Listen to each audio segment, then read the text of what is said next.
So, hi, it's late, and I always want to know a little bit of somebody's life. And well, first of all, I do want to say that Trump, I never said anything about your daughter. I don't know why they're saying that. That's insane.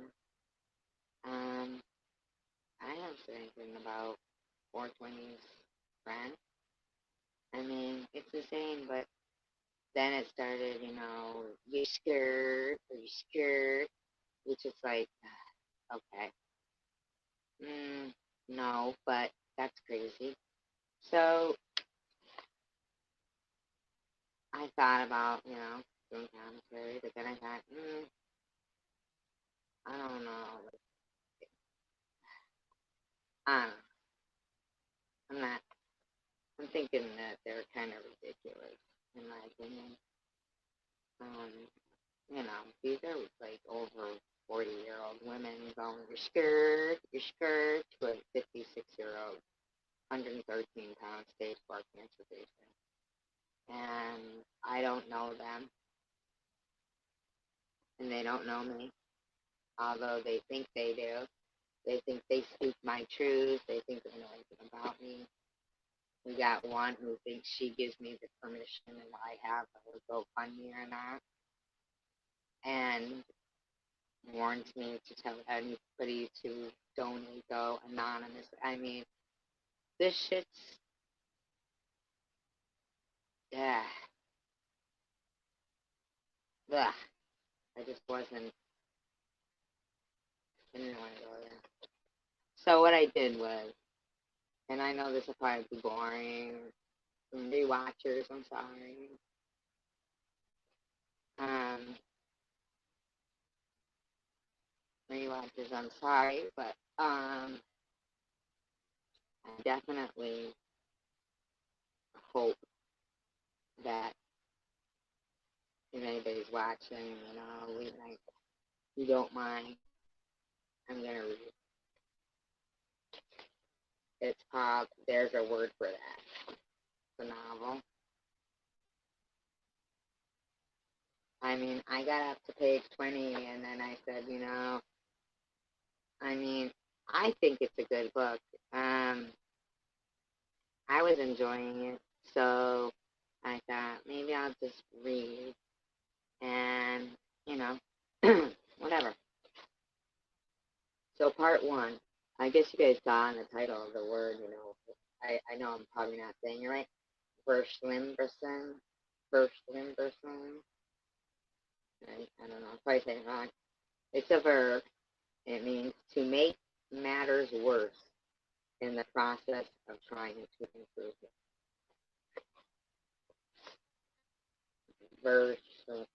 Verschlimmbessern. To make matters worse in the process of trying to improve.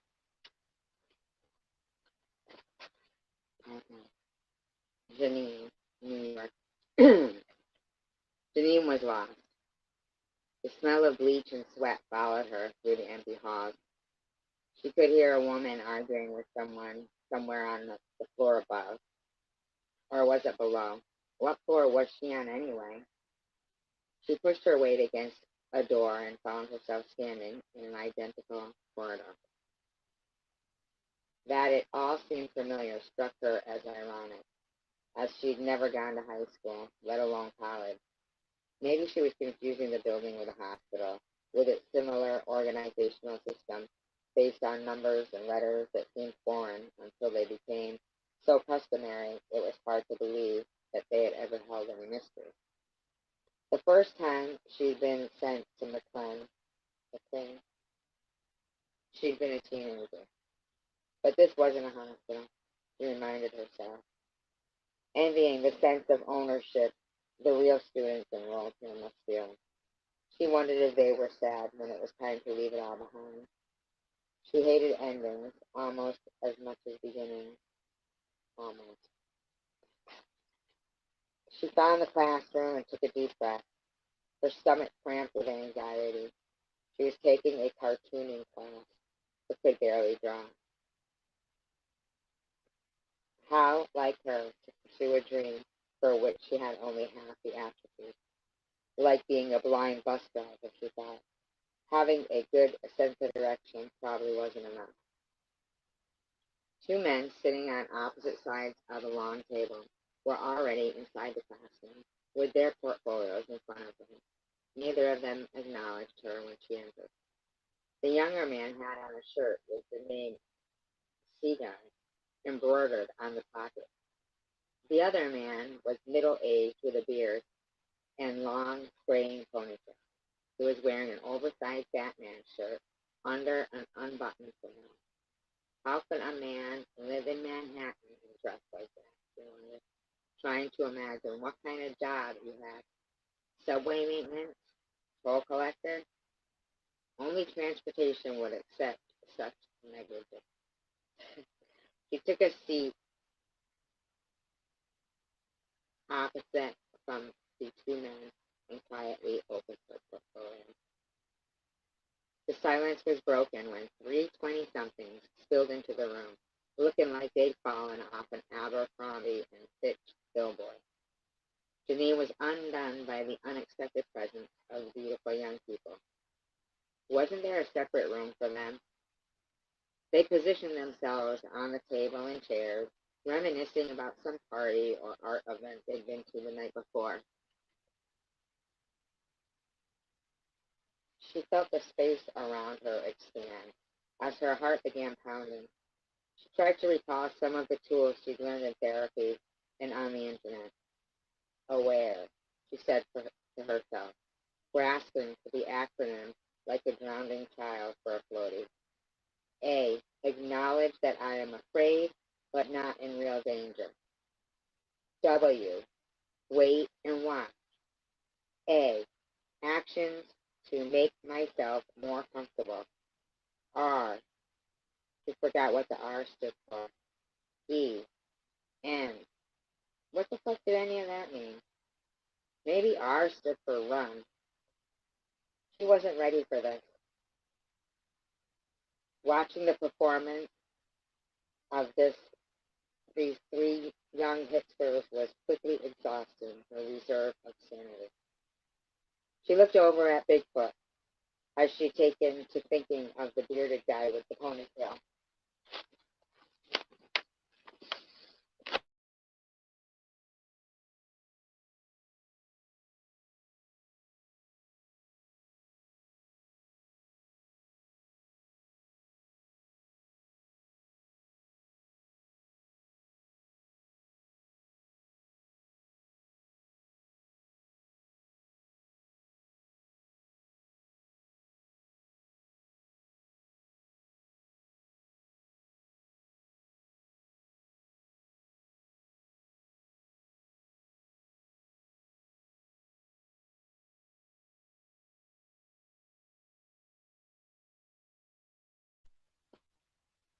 Sorry, guys. So she's calling the guy with the ponytail and the Batman shirt Bigfoot. Did he feel as old and irrelevant as she did? He was sketching, seemingly oblivious to the noise around him. The conversation stilled, and she felt someone looking at her. She white-knuckled her pencil. If she had a full-blown panic attack now, she'd never come back. She stared at her portfolio and breathed in and out the way she'd been taught. Hi, a girl said. Janine looked up, then glanced around to confirm the girl was actually talking to her. I'm Kayla, she said.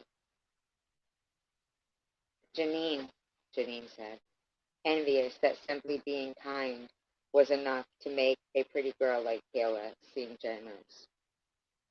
She remembered how easy it had been for her to impress people when she was young and pretty. Being famous had helped, too. This is Corey and Anya, Kayla started, but she was interrupted by the hurried arrival of a little woman with spiky red hair and matching red glasses. I'm June Louis. I'll be teaching this course. Please open your portfolios and introduce yourselves. She put down her bag and picked up a clipboard.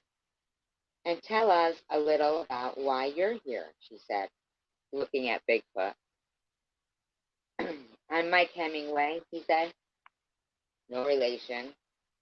I work as a production editor at First Second, and I've always been into graphic novels. I love to draw. I want to publish a graphic novel before I croak. There was courteous laughter as Mike pulled out a few sheets from his portfolio. It was no surprise that he was into graphic novels, Janine thought. She could picture his collection of action figures tidily lined up on a bookshelf. What was surprising was that his drawings were mind-blowingly good. There was a collective sound of appreciation from the class. My problem is keeping the characters looking consistent from different angles. I never thought about that people who draw like cartoons have to have the characters look, consistent from different angles. I just never thought of that. That's what's been holding me up. That's a common problem, and certainly one we will address here, Ms. Lilly said with a first smile. Thanks very much, Mike. Next, I'm Janine. Last name, please, Ms. Lilly said, looking at her clipboard. Janine hesitated briefly. Kessler. I knew you looked familiar, the boy who'd come in with Kayla said, slamming both palms on the table. You were like totally famous. You were mad hot on that show. Now I'm thinking she was something like a Christina Applegate, probably on Married with Children, but not, but similar. That's what I'm picturing in my head. Janine felt a rush of dread and looked down at her feet. Penny loafers? Was she kidding? In what possible universe did penny loafers represent the beginning of good things? They were meant to be ironic, of course, as if a 41-year-old woman taking an extension class should be expressing irony through her footwear. God, that show totally defined my childhood, the other girl said. She was staring at Janine like she wanted to lick her. What was it about fame that made people want to touch it, even after it had expired? Jenny Bailey, the boy said. Then he made a whooping sound. Woo! He pointed at Janelle. His head was shaved and covered in tattoos. I'm sitting next to Jenny frickin' Bailey from Family Happens. The crap we had growing up was not as good as the old stuff on TV, man. His friends nodded in silent agreement as Janine considered the words old stuff. My brother was way into you, he continued. He had a poster of you on his closet door. You look different, but it's so you. He's gonna freak. He examined her from head to toe. You're like 100 times smaller in person than you looked on TV. The room was lit with the glow of glamour. People aged. Fame never did. Class, Miss Louie called. Whatever happened to you? He asked. A faint look of distaste and curiosity on his face. Why'd you cut your hair so short? Janine started. She reached for the back of her neck, wondering again if the haircut had been a mistake. Being less recognizable was a bonus, but she'd begun to suspect resembling the latest Pokemon character might not be. God, Corey, Kayla said with a pout, jabbing him in the neck with the eraser end of her pencil. Don't ask her that. Class, Miss Louise said again. For real, Kayla whispered, turning to Janine. I think he's starstruck. Your hair's savage. Again, with the goodness to spare, Janine thought. It was insufferable. Janine's looks had been enough to sell lunchboxes and posters back when dissecting celebrity faces wasn't a public sport. She was painfully aware of her current shortcomings and understood that people were troubled by her not being eternally 15. If she acknowledged what a disappointment it was that she'd had the gall to grow up, made a joke about it, maybe it would leave her audience without anything to say behind her back. Can we please continue? Miss Louie said. She looked at Janine with impatience. Miss Kessler, your portfolio, please. Everyone was staring at Janine. This was not how the class was supposed to go. Every time she tried anything new, it was the same. She was the remember that girl person, the you'll never guess who I met today woman. She was nothing but 5 minutes of conversation at whatever party or dinner everybody else was attending that night. Her hands were trembling as she considered her options, the options, the options in her portfolio. She tried to shield the drawings from the others. Each page displayed some uncertain pencil lines with a joke written boldly underneath. They were jokes in search of an artist. The New Yorker's caption contest in reverse. She heard the click of a camera and saw Corey snapping a photo of her from the phone in his lap under the desk. Seriously? Janine asked him. She hoped she wouldn't look like she had a double chin from that angle. Don't be such a dick, Kayla said, grabbing the phone out of his hand. He shrugged as a kind of apology. Janine tried to focus on how best to show her work.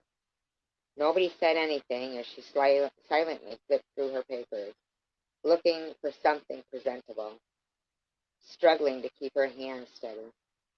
She pulled out what she thought was the best picture. A clumsily drawn couple sitting on a sofa with a basset hound between them and a child in front of them. The mother was speaking to the child. Look, honey, it's not that your father and I love the dog more than you. It's just that we love the dog more than you. Kind of funny. Everyone laughed and leaned in closer, too close. Janine tried to arch back without being offensive. Have you had much experience with drawing? Ms. Louie asked with a frown.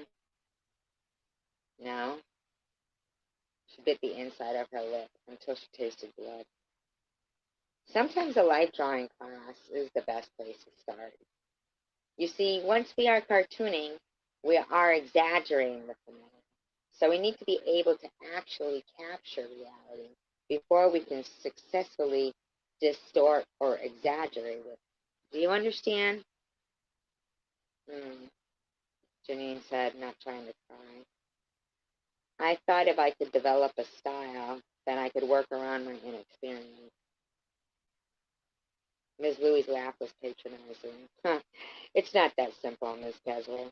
Maybe in the movies, having a style is enough, but in the world of cartooning, you must know how to draw. Bigfoot was nodding. You must have some instinct for the form, Miss Louie went on. Janine wanted to disappear. Being a somebody made everyone else a nobody. But being a nobody, who used to be a somebody, the only thing more humiliating than that, she thought, was being a nobody who used to be a somebody, taking an extension class in cartooning at Hunter College. She could imagine more respectability in a drug overdose. She felt the itching start around her ankles as she considered her options. She should probably pick up her things and leave the room before the rash kicked in, but she'd promised herself she would do this. Her new therapist had driven home the importance of Janine's finally sticking with something, had clarified just how many years she had lost doing nothing. She'd become so good at protecting her privacy that she'd failed to create a life. And the problem was that once she'd grown accustomed to hiding, it was hard to live any other way. Janine looked at Ms. Louie and blocked out the other students. I came here to learn. It's a level 1 class. If drawing skills were a prerequisite, it should have said so in the course description. It wasn't plot. It wasn't. Miss Kessler, raw talent isn't everything, right? You can't teach someone to be funny, but you can teach someone to draw, she heard herself say, echoing her father. That's very true, Miss Kessler, but you must be able to express your humor in visual terms if this is what you want to do. So some natural ability is an advantage, and if it's not there, well, but a unique worldview is most important, Segan said, coming to her rescue. Look at John Callahan. He wasn't a trained artist, but he was very successful. I'm not sure Miss Kessler shares Callahan's colorful personal history, but I do appreciate the point. Absurdly, Janine raised her hand. I am an aging former child actress who's about 3 minutes away from being a complete shut-in. I've got 2 decades of therapy behind me.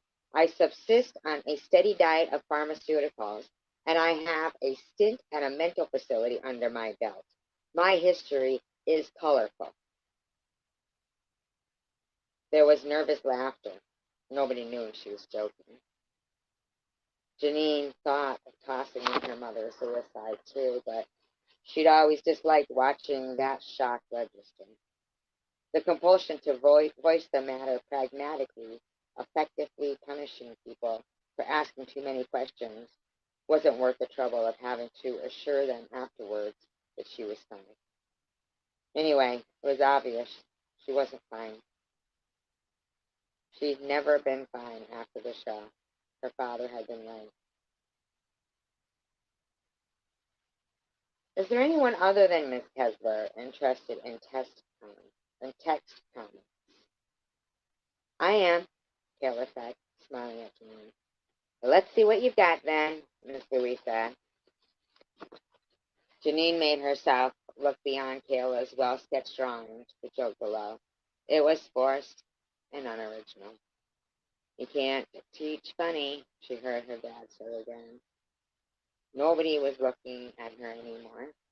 They had moved on to Corey, who was talking about his interest in storyboarding for short films. Her secrets were out. She was an unhinged former child star and an aspiring cartoonist who couldn't draw. What could be worse? I don't know if you guys were bored with it or not, but if the same people are listening, it stayed the same number, so I don't mind reading a little more. Calling her dad to ask for the money to pay for the class. That could be worse. Janine realized the next morning she'd been up half the night worrying about the overdue credit card bill sitting on the kitchen counter since before Christmas. She'd put the $600 for cartooning class on the card in November, figuring she'd deal with it later. Now it was later. She'd have to ask her father to send her the money. She could see no way around it. Even with the monthly allowance her father sent her and her royalty payment, she had to live frugally. There were times like now when cat sitting for people in her building and teaching English as a second language didn't cover expenses. She'd initially thought about using her father's visa to pay for the class, but it seemed that Gail, his girlfriend, was now combing through his credit card statements and highlighting anything she considered excessive. Gail had called Janine just last month, wanting to know what MTA stood for, after Janine had used his visa to buy a $20 subway card. Janine had been mortified. Her father had always been happy to help in the past. His mantra had been, I'm your father. Tell me what you need. But Janine wasn't able to escape the shame that came with taking his money at her age. Whenever she called to apologize for having used his card, he'd stop her and say, "That's what it's there for. If I didn't want you to use it, I wouldn't have given it to you." With Gail, all that was changing. "Fuck it," she said to herself. She grabbed the phone and dialed her dad.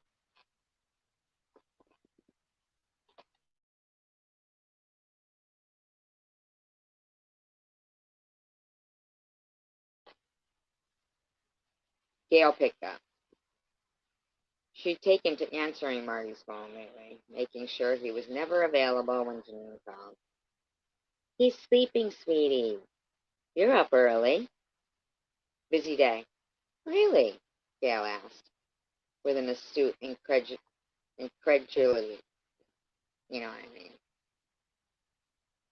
That made Janine hot with anger.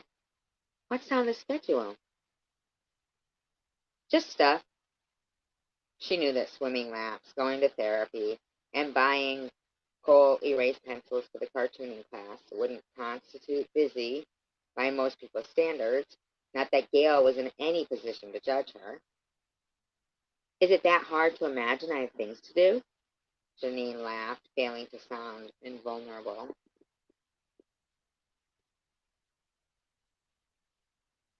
"Of course not.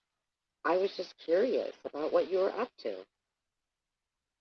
Janine knew exactly what Gail was curious about. She was curious about why her boyfriend's middle-aged daughter didn't have a job, or at least a husband, and maybe children, who could justify her unemployment. It was a reasonable question, but the answer was complicated, and Janine wasn't about to get into it. However, she did need the $600, and apparently she'd have to ask Gail.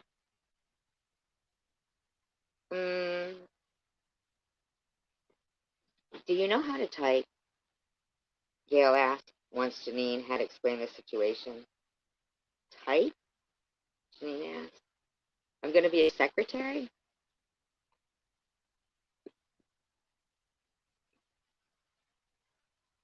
"You can be a personal assistant," she suggested. "There's always a demand for that kind of work." "I'm 41 years old and not exactly equipped to take care of someone else's business affairs."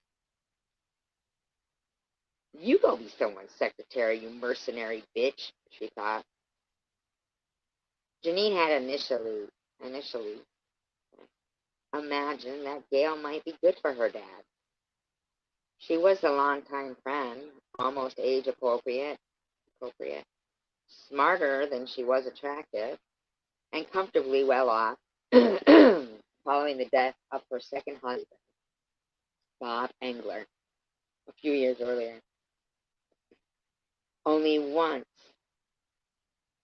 only once Gail and her father had become an item did Janine realize that Gail had married Bob Engler after his first round of chemotherapy and had, as she told anyone who listened, taken care of him for years when nobody else, meaning his son, was available.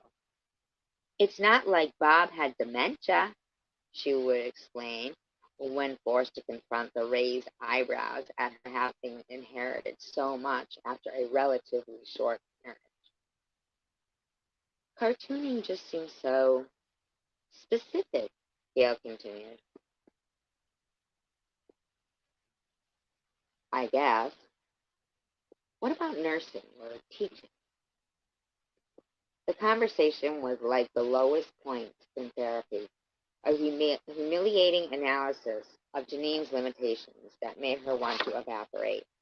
It would take her 8 years to get her teaching credentials or qualify for a nursing degree. She'd be in her 50s before anyone would even let her change a colostomy bag. At least she wasn't like so many of her friends from the studio days. Serafina was on Celebrity Fit Club. Both Tom and Noel had been on Celebrity Rehab and Survivor. The rest had overdosed or gotten multiple DUIs or become prawn stars.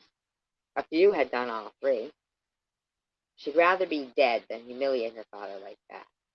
Once she tried to get a job selling makeup at Goodman, Bergdorf Goodman, but the flamboyant queen with the bad eye lift behind the counter had flipped out when he saw her name on the application. He'd made such a scene that Janine stayed home for 5 days afterwards. There's always real estate, Gail suggested. I don't want to be a real estate agent, Janine snapped. She started crying, hating herself for letting Gail burrow under her skin. Janine, Gail said, what did I say? I'm so sorry, honey. I didn't mean to upset you.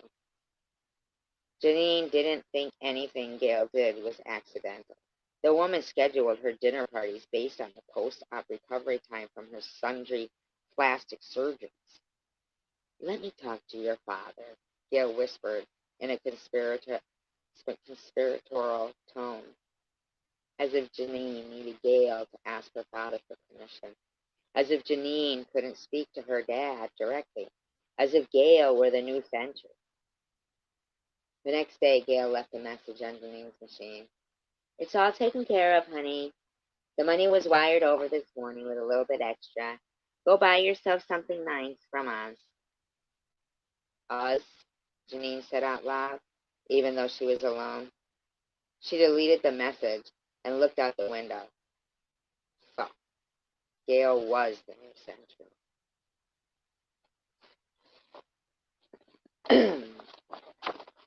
Excellent.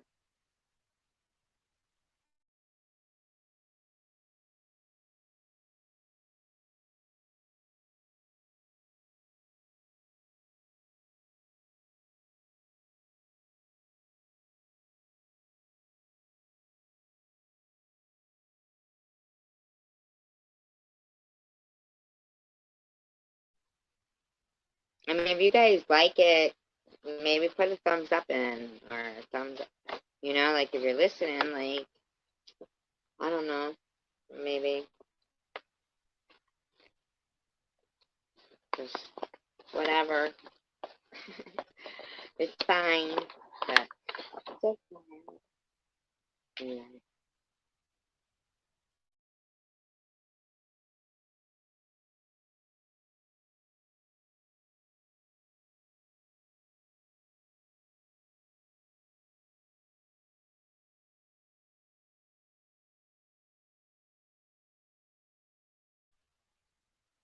Well, I'll read the next chapter. It's about her father, Marty.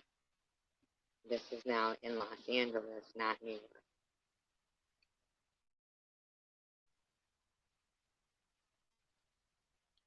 Janine, she's 41, her daughter was in Miami.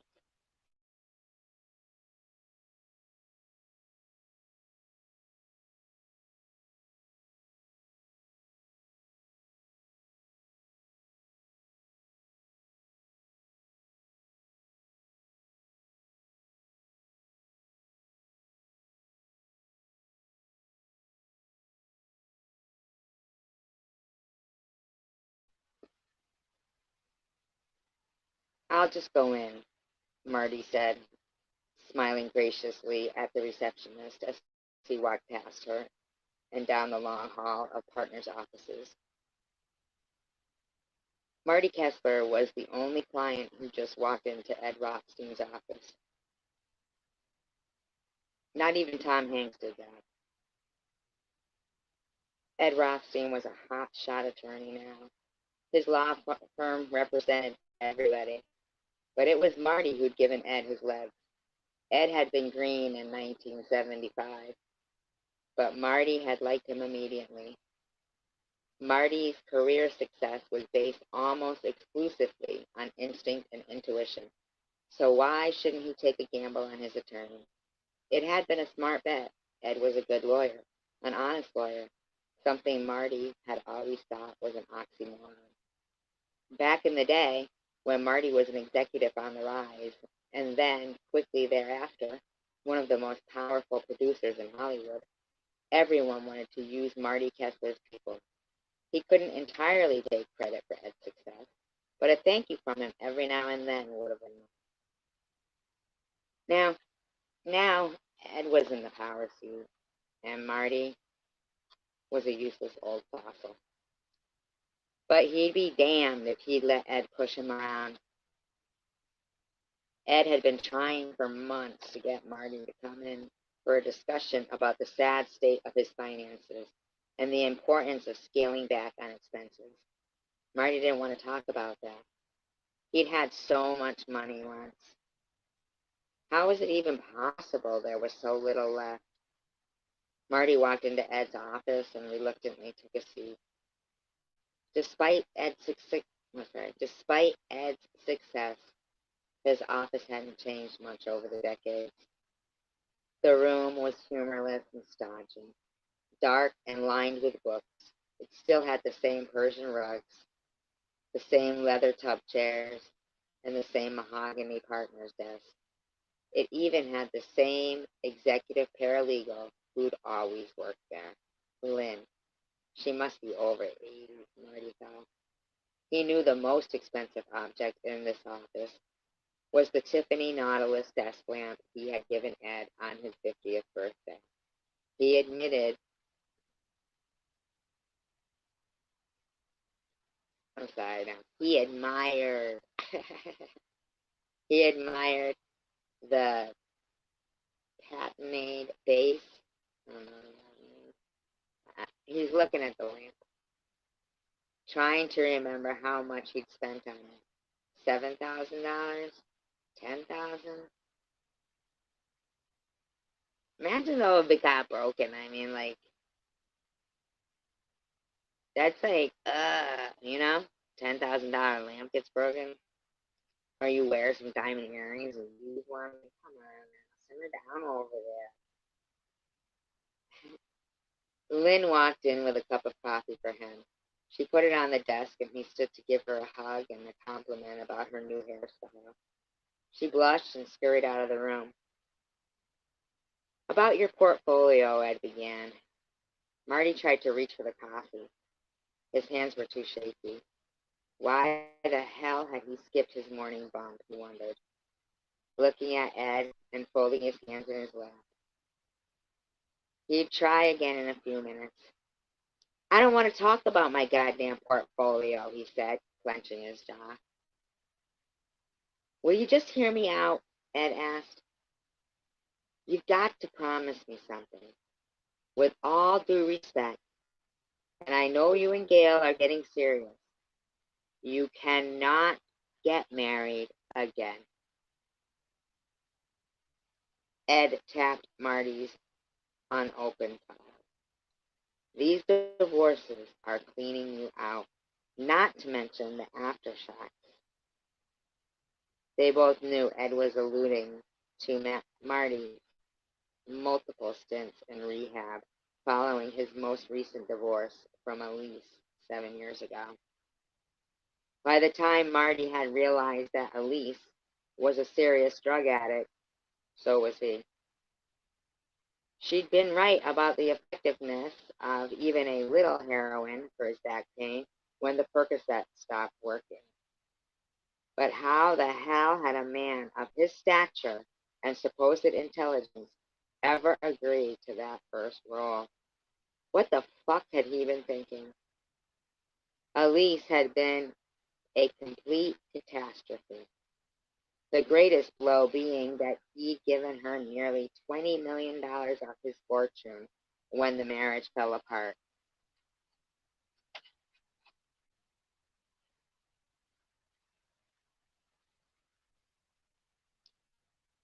Elise was long gone. The cravings were not. Heroin was a motherfucker. I'm never getting married again, Marty told Ed, hoping his hands were now steady enough for him to pick up the coffee. So that takes care of that conversation.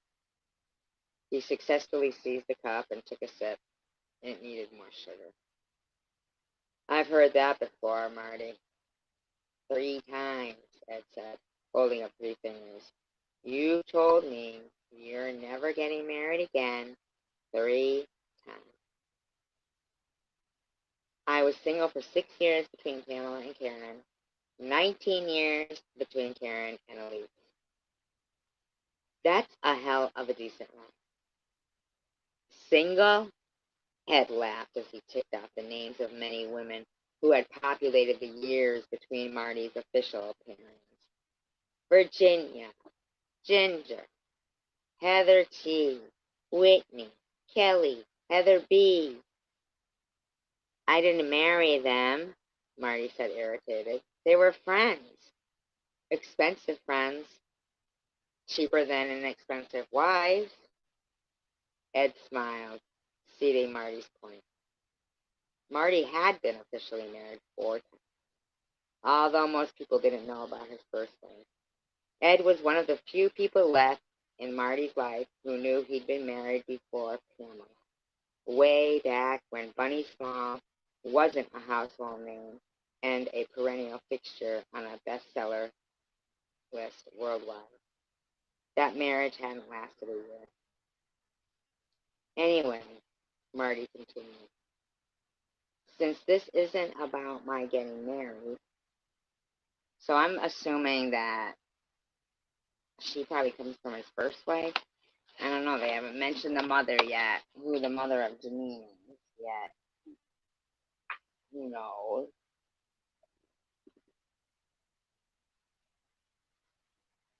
I'm gonna make a pop. So I'll be right back.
Hi.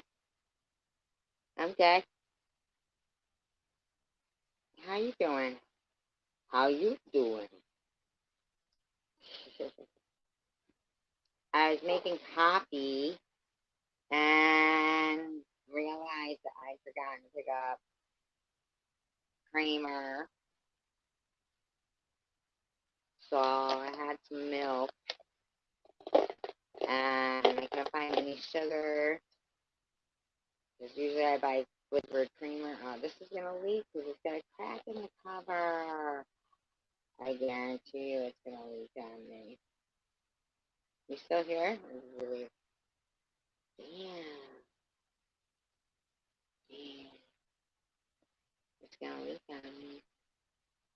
It's going to leak on me. Chip, chip, chip.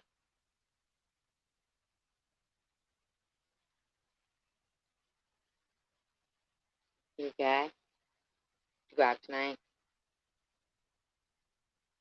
Okay, I swear to God, this leaks on me. Alright, I'm scared, but I'm doing it. I'm going to do it. I'm going to take a sip. Maybe I should mute myself because it burns. I don't know.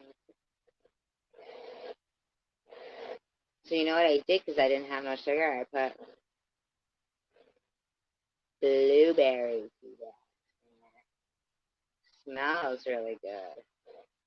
Ah, the VFW for the old people. Revving it up at the VFW. Okay.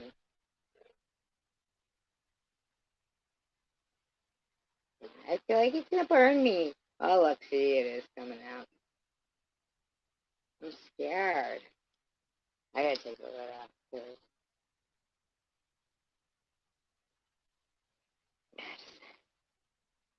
I'm afraid. Okay. It's coffee and tea mixed together. Black velvet was good, but I don't have any.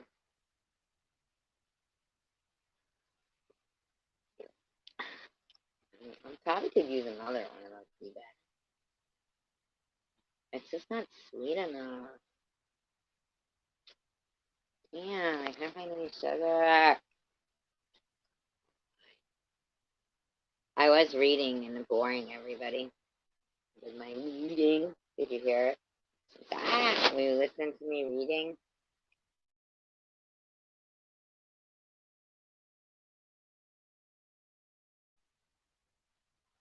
Tucker's a dick. Tucker muted me with his tail. Honest to God, that really happened. Tucker used his tail and hit the mic button with the tip of his tail. I bet he's been working on it.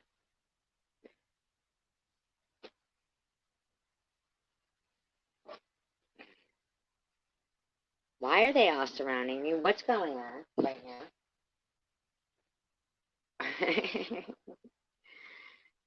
Oh, this is funny.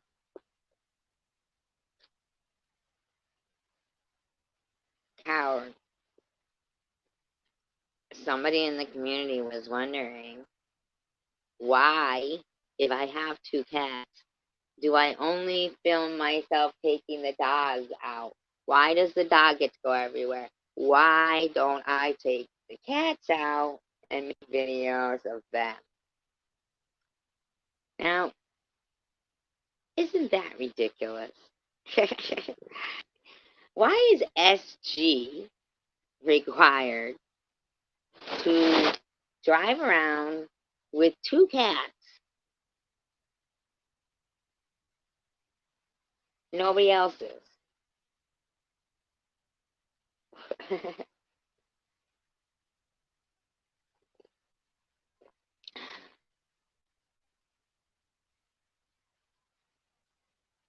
Tucker's like, yeah, why don't you take me out in the car? I bet Tucker would go there. Tucker probably would go. He's pretty cool. Tux is a cool cat.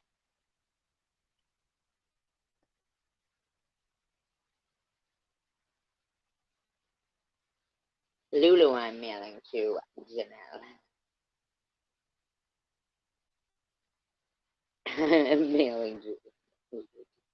You'll love her. Trust, it's not going to be cheap either, because she's a big girl. But you'll love her. She fetches. You can throw stuff, and she will bring it right back to you. You and her are going to get along splendidly.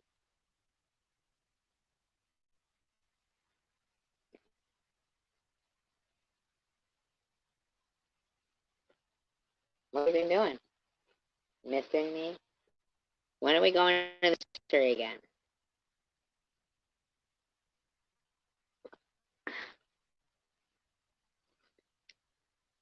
Oh my God, you guys.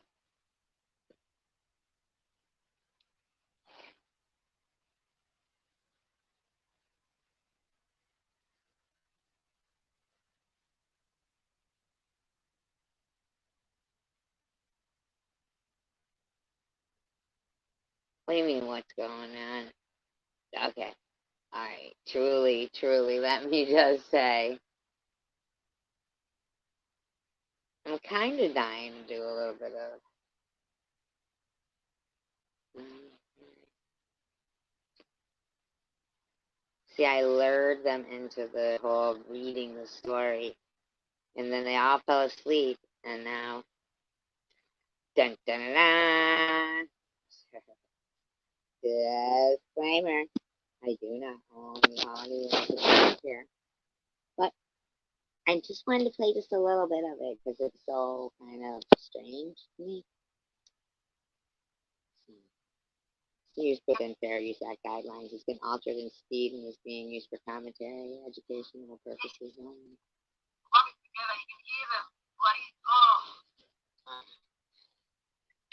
When? When do you want to do that? When do you want to do that? Tomorrow? Let's do tomorrow, or today, or tomorrow, or whenever. Soon? Let's do it.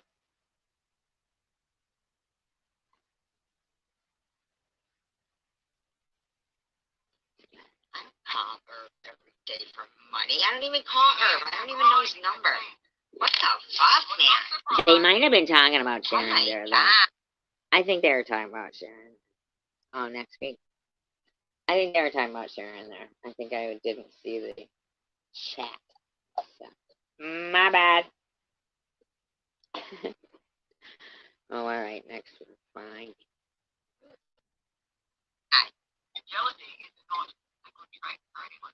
Neither is lying like you guys are doing. Jeez, oh, Pete. Yeah, jeez, oh, Pete. Because you know what? I don't know how many times I'm going to say it. You get back what you do. Yeah. I mean, really. Put out there. If you put out positivity and happiness and kindness, you get that back. If you put out hatred, negativity.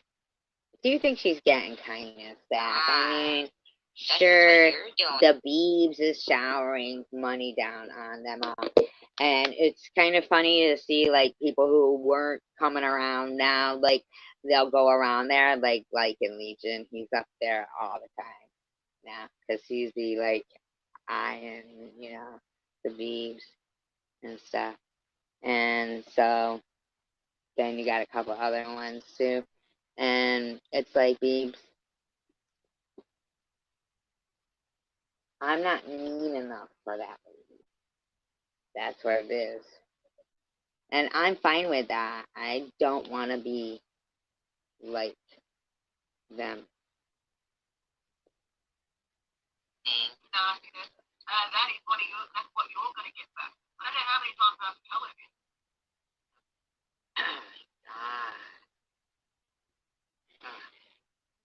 I just think maybe only Stephanie is, I don't know. Why does it bother you? Why is it your business? Yeah, why can't Sharon and Irv have their deals going on, their fucking friendship there, whatever they got going on, without you nosing about?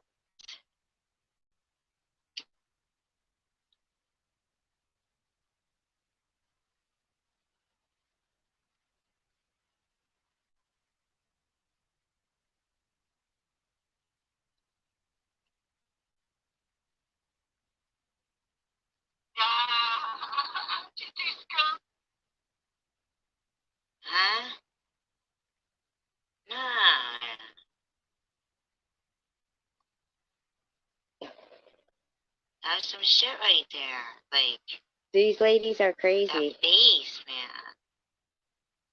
Oh, she's fucking sick. She's evil. I've never been there. I mean, no, I've been to Sturbridge, but I didn't know they had a dispensary there. We could take a look at it online. Sturbridge is cool. We could probably find like like an old historical cemetery there too, or something. If you know, I don't know. That's something you might be interested in.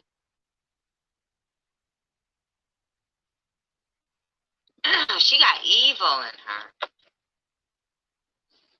Yeah. Through and through. You should have seen her face. Evil. Good people do not behave like you. Like, and I do, but I'm not going to keep getting bullied by this lady. Nope. Do I bully her?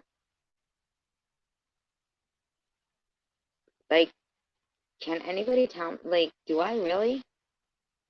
Nobody's doing anything to you.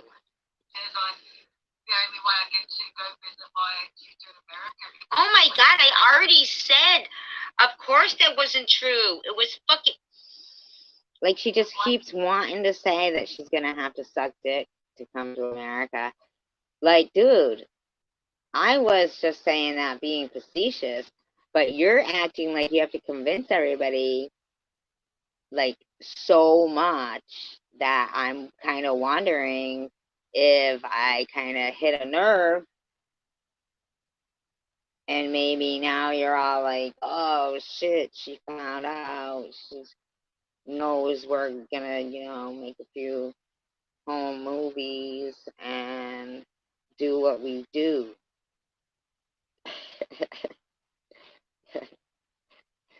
I haven't talked to Rourke. Nobody's seen Rourke.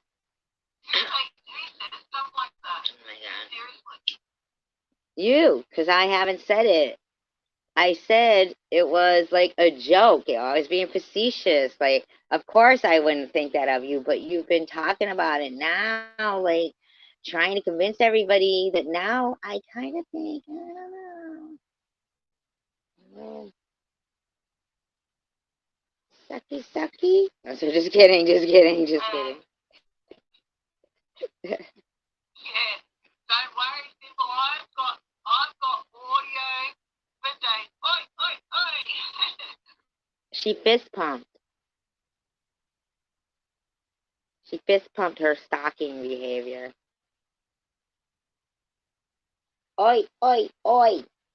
I stalk SG. Oi, oi, oi. I've got audio for days and days. Does that fucking seem normal?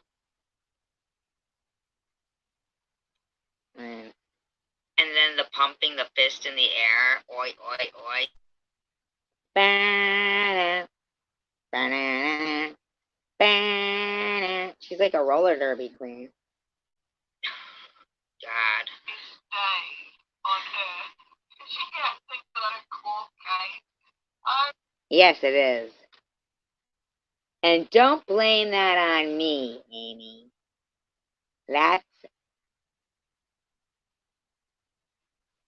my friend saying, okay, I can't control them.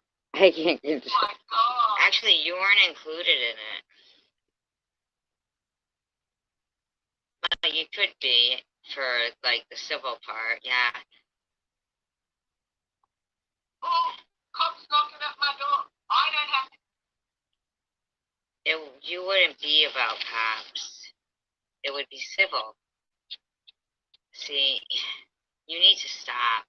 Trust me, I don't have to sit here in the dark and worry about... Nobody said you did have to sit there in the dark, you were...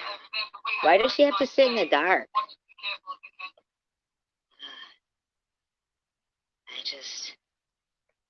She's really not relevant. I'm in shock. Doesn't she have a big mouth? It gets worse.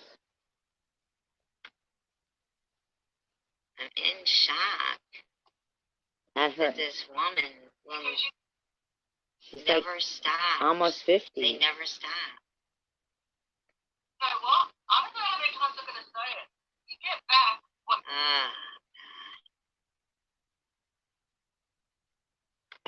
You should have heard Blobs tonight. She's not gonna allow me to have a GoFundMe. Fucking weirdo. I don't have a GoFundMe, but apparently she's not gonna allow me to have one.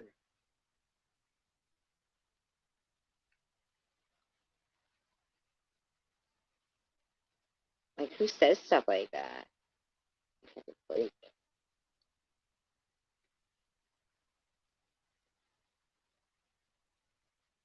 she's gonna just gets real cocky in a minute. Like, for no reason, because I wasn't even talking about her. We were talking about Love is a Battlefield and the movie The Legend of Billie Jean. You know, about the girl and her brother's bike got stolen, and then Pat Benatar made the song. So I said, you are not taking the dog. You can take anything else, but you are. She made my daughter leave the dog. I'm not taking the dog, I said. No way. Look. So she's got a grown daughter, so she's over 40. These bitches all want to pretend they're fucking, like, right. The problem is people coming from Tracy's chat here. Nobody was going in your chat from there. See, that's your fucking paranoia. It's psychotic.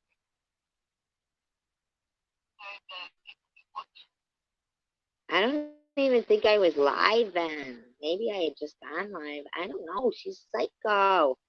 But she had 277 people in there and 20,000 views on it. Like, come on. With 48 thumbs up. Like, come on. And 6 people talking in there. There's something fucking up with that. Yeah. Bloody Outback Town. Yep. Gee, did somebody go to the Outback? The restaurant? That's me being, I'm bashing their culture. On Netflix, yep. Culture shaming. I talked about Outback. I'm really sort of, that's one thing I'm anxious about, boy. I gotta. She does have a unibrow. Just not watch the program. Sure you don't watch, bitch.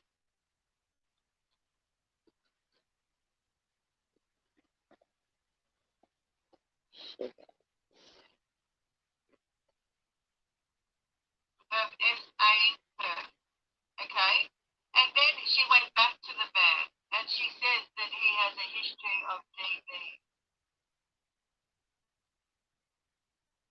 She must be talking about Blobs there.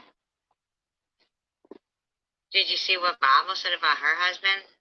Make that make sense. The money ain't make sense that Blobs made a contract with her husband because she couldn't work, but he had to. So they had a contract. Make that make sense. But I suppose when you got to support a habit. Maybe that's what they were doing. They did lose that house. So who knows? So who knows? I mean, you seem to know. Yeah. Maybe you should just stop. You hear how you sound? She is a kangaroo boxer. She has boxed kangaroos. I heard. Me saying that you had to do a sexual favor to come to the U.S.? Yeah.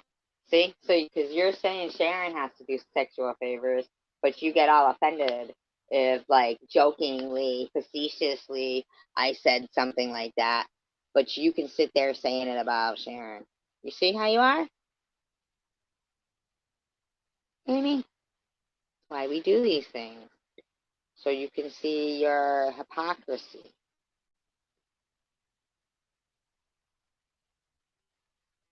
But you're saying this? Yeah, get a Q-tip. Why don't you fucking get a Q-tip, you nasty pig? Who does that? Okay, Coward. Someone should send her Q-tips. Christine F. should send her Q-tips. She dug in her ear and came out a big old glob of wax, like candle shaped, swirly though, like in Shrek, remember? Like that. Earwax candle on the end of her finger, and then she just flicked it, and it stuck to the wall. I heard it. A fucking Q-tip. Don't be digging in your fucking ear on camera. Fucking earwig. Ugh. People don't want to see that. Nasty.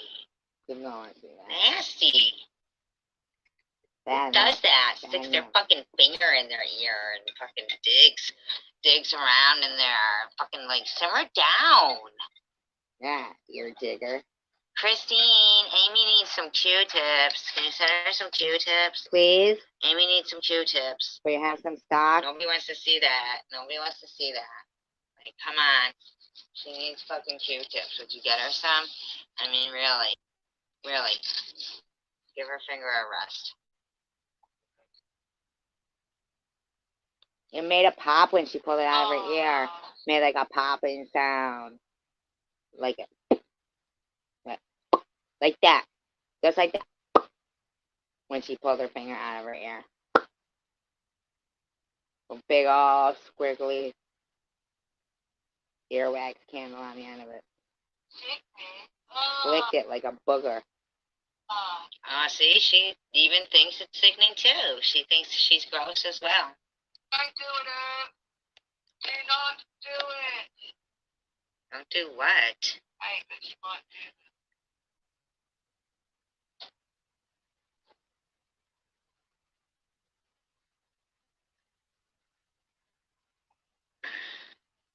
Spit it out. I know, Mr. Jim. Guess who you're talking about? Huh? She's singing. She's sing-songing. Saying I was talking about her, like, dancing around. I thought she was sick of being bullied. But I was talking about, this is what we were talking about in my room at the time, because I know it was the same time, because, oh, what, did she get cancer, or did they come back with test results, or?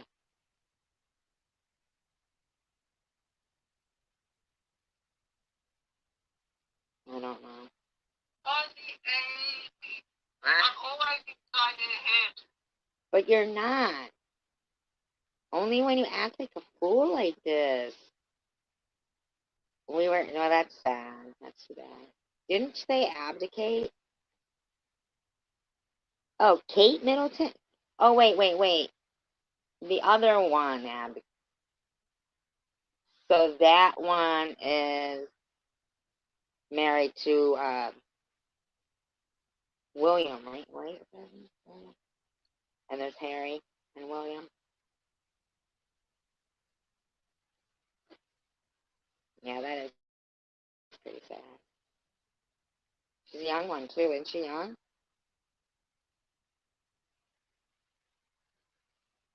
What kind of cancer? That's why I'm winning. That's why she's winning. She thinks we're in some kind of a game to win.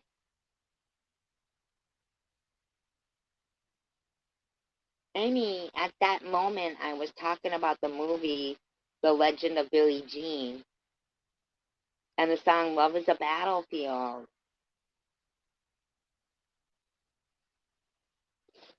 Oh, she has been. It's just like something that they've been hiding, and now she's coming out with it.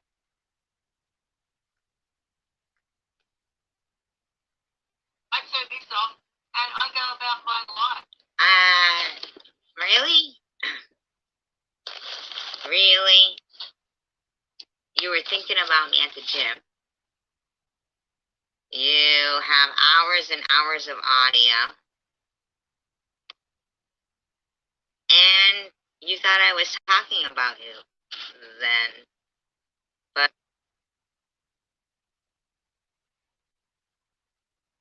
what kind of public harassment is she getting?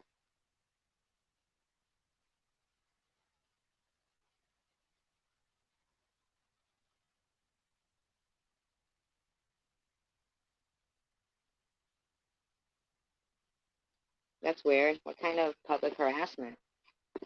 I mean,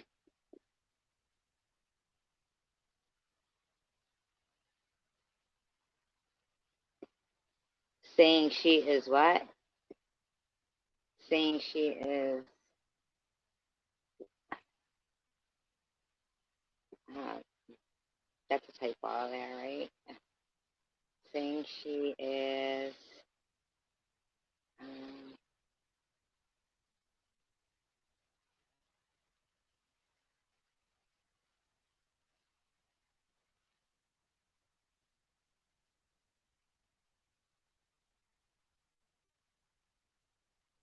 saying she is missing. I didn't see them say that.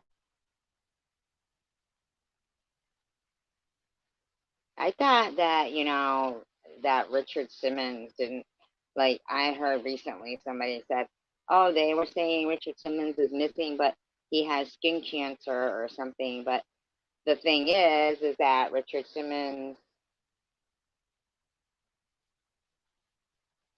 is missing. But,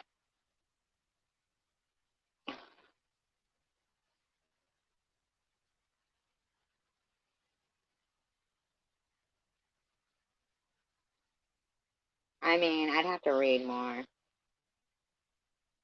I'd have to read more.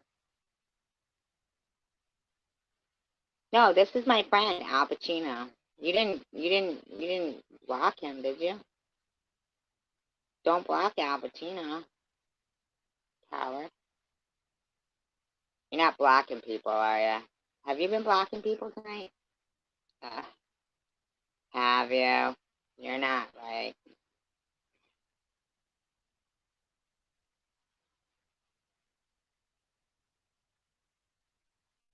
I was talking about the legend of Billie Jean.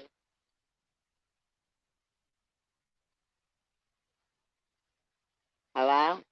Is Al Pacino still here? Okay, alright, good. Alright, good. I know sometimes he has fast fingers. He has fast fingers, but it's just he's my friend, like being, you guys. And the song "Love Is a Battlefield."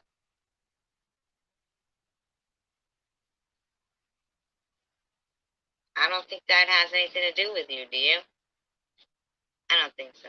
Yeah, Amy. I don't think about it. But she's always thinking about old Aussie Amy. Actually, Amy, the only thing that I think about is that you are slandering the shit out of me. And you're doing your live streams in some way where it's coming up like 19,000 views, and you're telling people I'm faking cancer. Like, that's a problem. That's a real problem. Wow, what a weirdo. Oh, you don't have to do that, Mandy. Where do you get it from? Tell me where you get it from. Thank you. That's love. That's a nice gesture. Victim of the day. What? What do you mean you're the victim of the day? You were live before I had even gone on YouTube at all. You were already doing all this. Like, nobody was doing anything. That's cool, Couch. Back.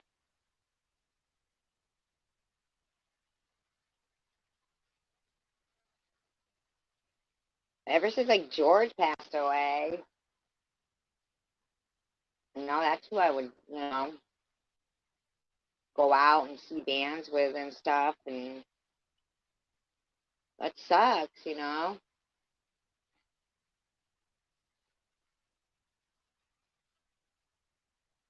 That really sucks. I still I'm not used to the fact that. Good night, Howard. I'm not used to the fact that George is passed away. still freaks me out.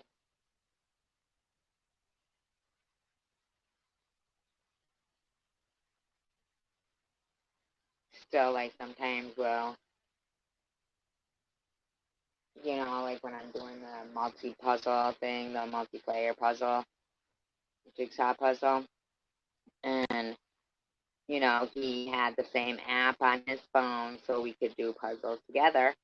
And we weren't boyfriend and girlfriend, we were just friends, that's it, total just friends. And, sometimes I still will, like, almost, I, like, have to remind myself that I can't text the puzzle to him and say, do you want to make a puzzle? I gotta remind myself.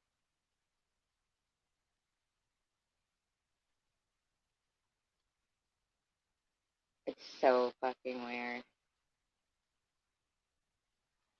It's so weird. I mean, 'cause we hung out quite often.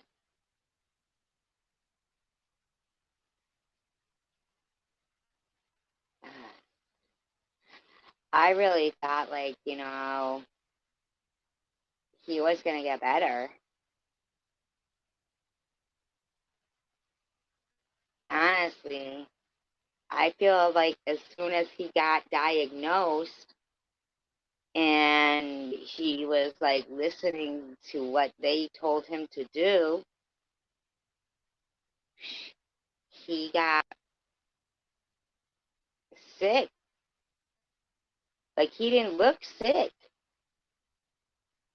I mean, he was, an older person, so, he had his days of the 70s, being in the service, going to concerts, seeing, like, Led Zeppelin and stuff, and in Germany or whatever.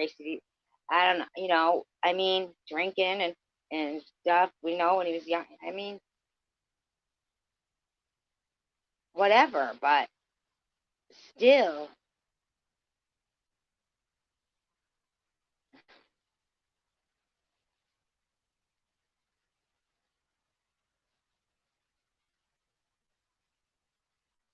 why, what happened to Mark Kessler?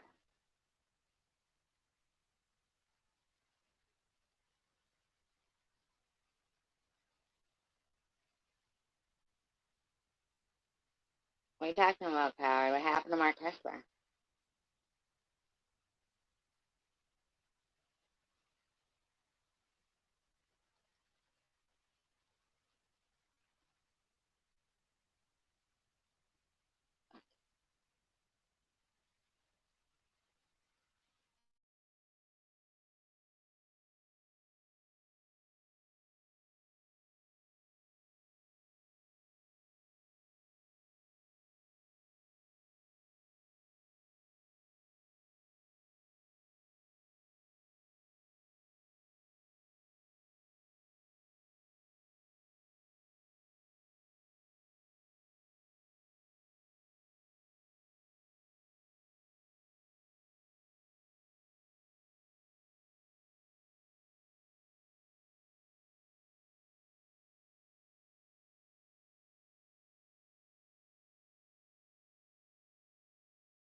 Why? Where'd you see him? Like, you mean like how she like emasculated him? Yeah, I get what you mean.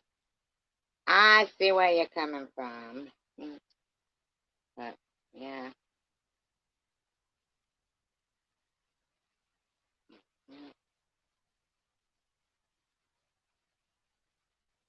Who does that?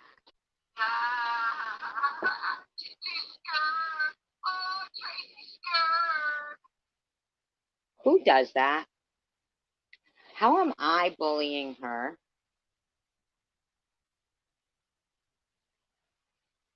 Can anybody tell me?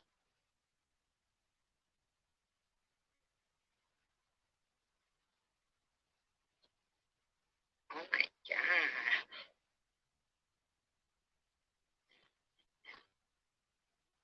Oh my god, imagine if this was your mother. Oh, Auntie Amy, she's so mean. What she done? Oh. Well, you've been talking about me for an hour and 13 minutes at that point. I'd say you're beyond mean.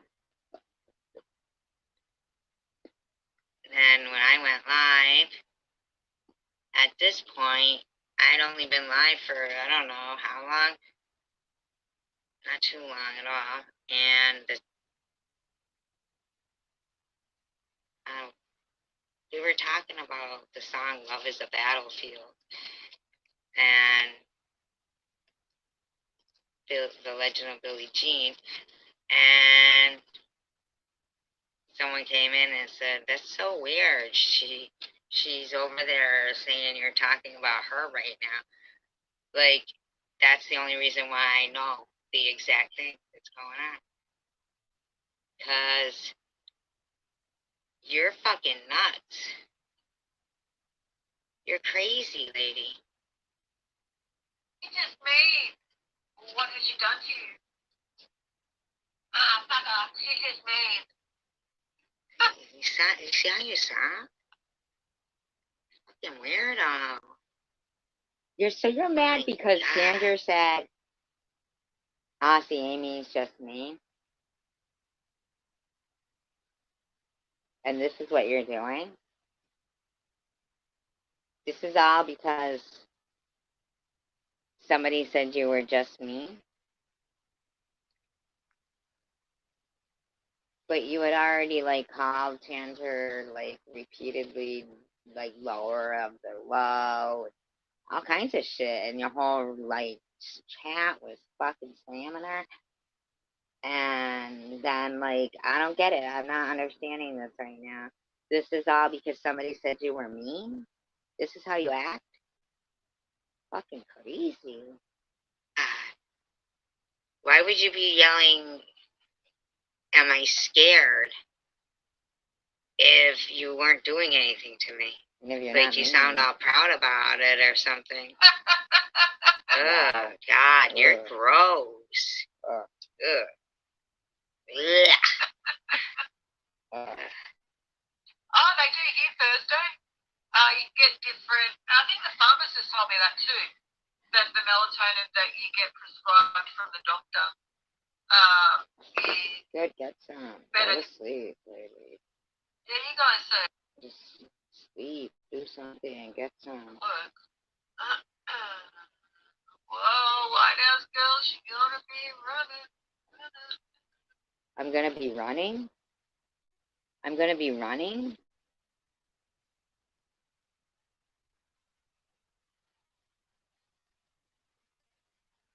I'm gonna be running? Do you know that I'm 113 pound, 56-year-old woman with stage 4 cancer that doesn't even know you? I'm gonna be running because somebody called you mean?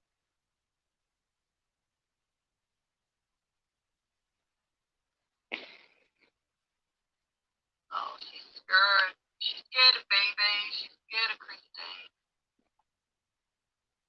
Can you guys imagine they think I'm the bully and she's naming off people I don't even know that I'm scared of for some reason? Like they wanna make me Wow, sick. although They want to, this is promoting terrorism. wow, I'm a 56-year-old, 113-pound woman with stage 4 cancer. And I don't know these ladies. This They lady think lives they're in on my Australia. mind. They think they're on my mind. Not my medical situation. Like, that's not, on my mind and other things, right? I can't imagine that every day for hours upon hours these people go live to do this.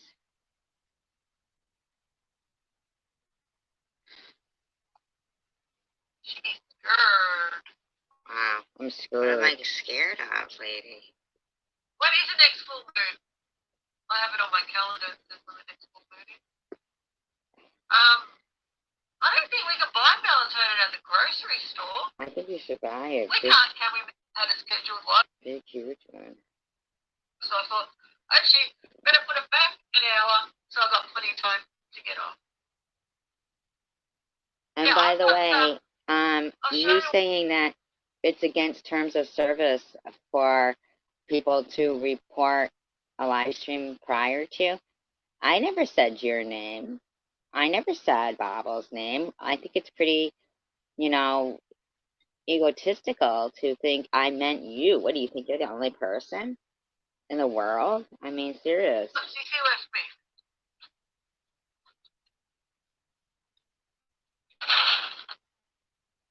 Crazy bitch. See you. Good to see you. We'll talk soon. Talk before I come to America so I can meet you, maybe your wife. Yeah, that was like, that's not just like, nobody said anything. Nobody did anything. I think there's just like that. Things that you don't say in places you don't go. And you don't talk about someone's diseased children. But I don't. You don't make fun of, you don't. Oh my God, these are fucking slanders. This is terrible. These things are not acceptable to say. Good people, do not say them. But that's what you do. Do not say them. You've been saying I've been faking cancer. Good morning, Miami. Hello. Audio of you harassing me. Tracy, find anywhere where I've look shamed you, body shamed you, called you out of your name. Look, you've been harassing me every live stream that you have. Maybe there's one or two where you didn't. I got you fucking totally fucking with me. Go through that big pile of recordings that you have and find something that I've done or said to you that warrants you doing the things that you do to me and say about me. I dare you. Go on. Oh my God. Go get looking through it. Fucking weirdo. Because you won't find anything. Everyone. Bitch. I have. They don't have to. They just can. Yes, it is Miami. All they have to do is look at your live stream from the past. Like, most of these people here watch my channel. Of course I have stuff. They can vouch for me. I just read the other day the fucking community post you put about the armor all. You were going to get a team together, remember? To get me because I have armor all in my car. Remember that team you were getting? Everyone put in, whatever you want to put in. I don't care. Wow. Cancer bully her, I don't care. What a fucking weirdo. She's a hateful person, Meldon. Yep, definitely. You're sick. You got problems. And don't you think that she would have a lot more support? Isn't it crazy, Miami? I mean, I hadn't even gone live yet. And remember we were talking about Love is a Battlefield? That was you, right? And we were talking about the Legend of Billie Jean. She was actually in there going, she's talking about me. I don't know, because I found an old live stream that I had where she was in my room and we were friends. So it's like so weird to me. I really think people harass these people like in clones that are like, I don't know, like, I don't know.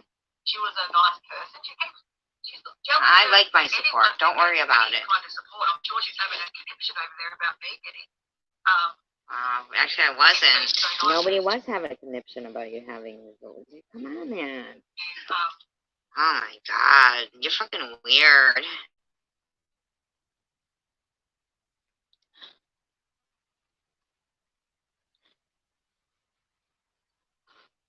She seems to think I'm Days and scared. on her.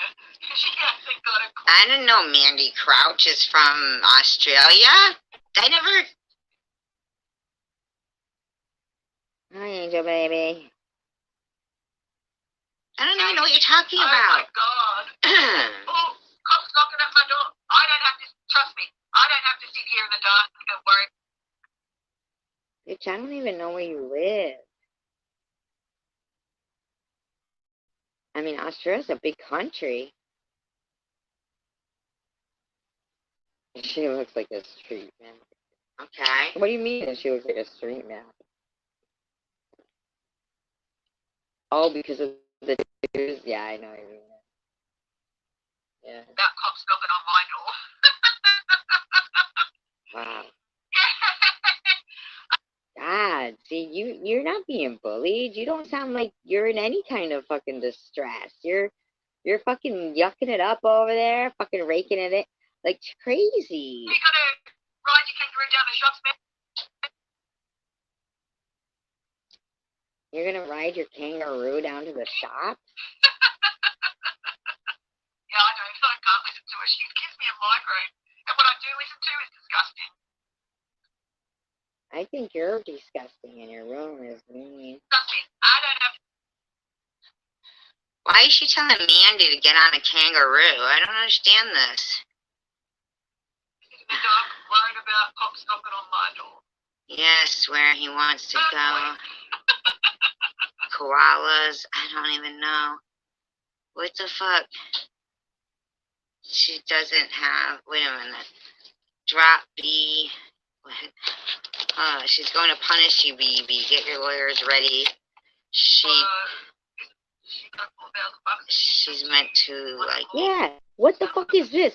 She says, I've got a $4,000 lawsuit I better worry about. What is she talking about? She's meant to, like. What? Maybe worry about that to people on YouTube. What? She got $4,000 that she's meant to want a court settlement that she's meant to be paid. Maybe worry What? about that to people on YouTube. I don't know what she's talking about. Is she talking about me? Yeah. I don't know what she's talking about. She got $4,000 that she's meant to. Oh, I'm suing BB for $4,000. Why would I sue BB for $4,000? That's fucking, what the fuck?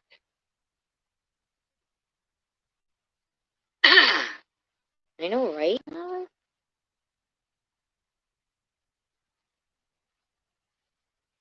it's weird. Drop Bendy. Oh, shit. What's he talking about? Doesn't she have a $4,000? She got $4,000 that she's meant to want a court settlement that she's meant to be paid. No, but I do feel civilly these people should be held responsible for, like, Bob's. Clearly, I'm going to play it. I'm going to play Bob's. Maybe worry about that to people on YouTube. I don't understand. She's met Gina. She's got dollar signs. Cha-ching, cha-ching, cha-ching, cha-ching, cha-ching. BB's Roseanne. Cha-ching, cha-ching, cha-ching, cha-ching. I might be able to get some money. Cha-ching. Wow. Wow.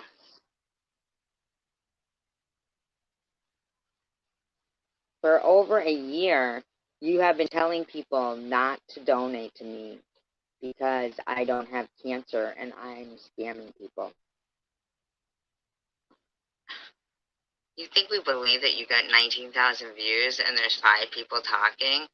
Get the Thank you, Miami. I appreciate that. They don't like that. fuck out of here, lady. Fucking sick. That's shady. Shady, really. How about you talk Over 200 people in her live stream and like 9 people talking. about your journey?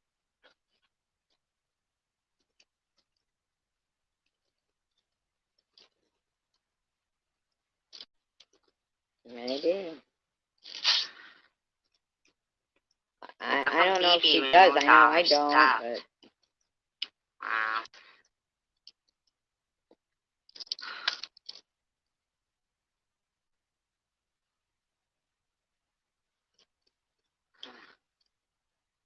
Odd, isn't it?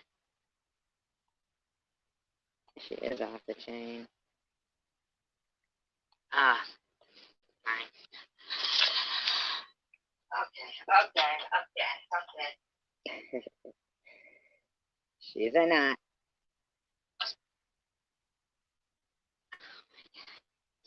I know, it was gross. It was really nasty. It was really nasty, the stuff they were writing in there. On a child, which to me, 1990. Now, this woman, I think, Lobs, I think that she likes to keep going on about the whole PEDO stuff, so she can talk about children in a disgusting manner. That's my opinion.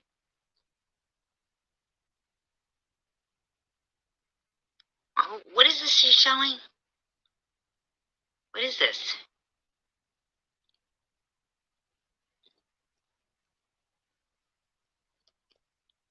Can help. And then 827. So she's just showing. She's sick. Because I had mentioned that ministry is the one that dug up my Facebook from 2017.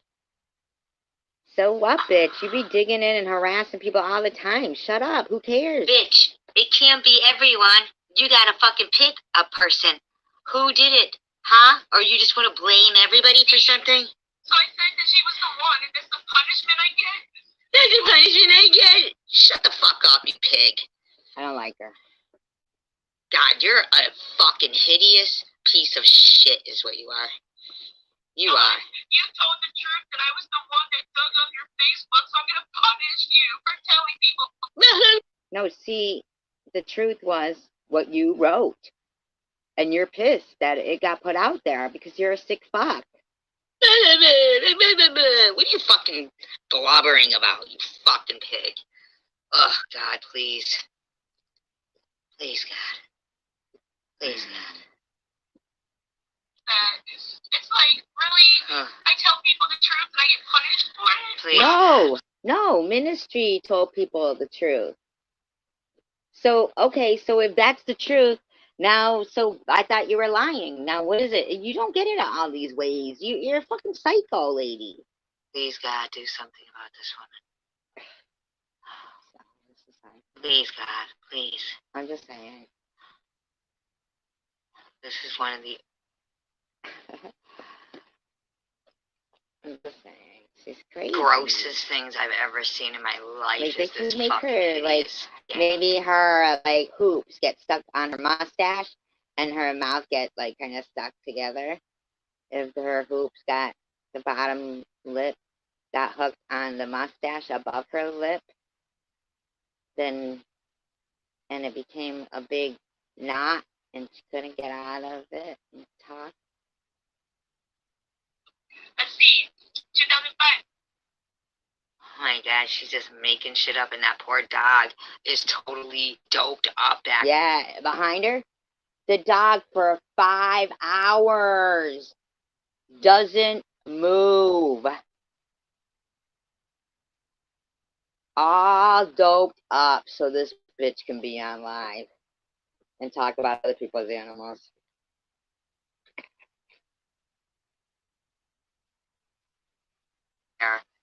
Totally doped up back there. Totally. What a shame.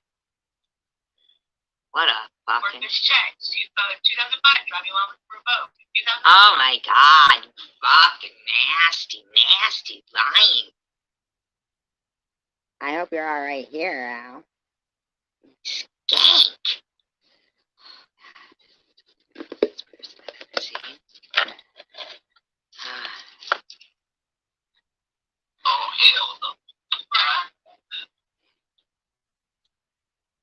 Exactly, Al. These people deserve to fucking, I don't know, man.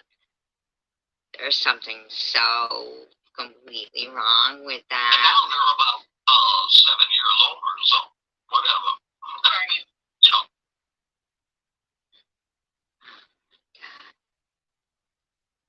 know. Now, if anybody like says anything about Dan, it's gonna be no. Get rid of that. I don't. Can we get rid of that, Howard?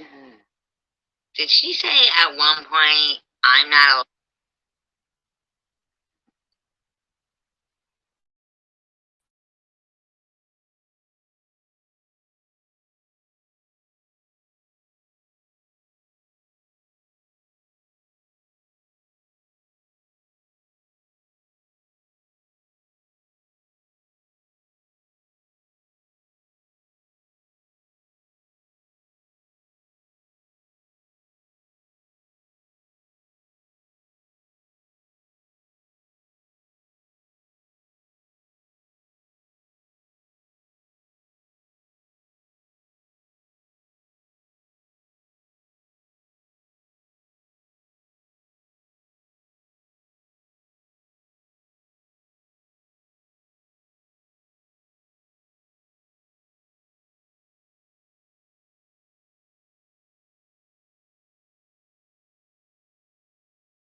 Good night. I mean, good morning, good night, Angel. Maybe. No, I don't want them to be unhealthy, but they certainly want people to be unhealthy. Like, I haven't seen Chicken Winter today. I hope she's okay. I think she left I think she's okay, but, allowed to have a fucking, GoFundMe though? Is that what she said? You told me you had a friend. What? What?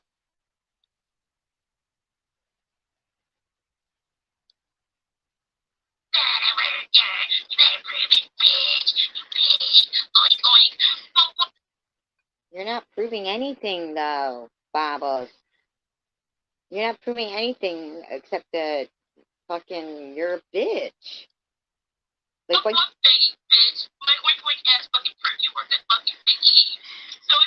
You didn't prove I worked at the Big E because I was trying on hats.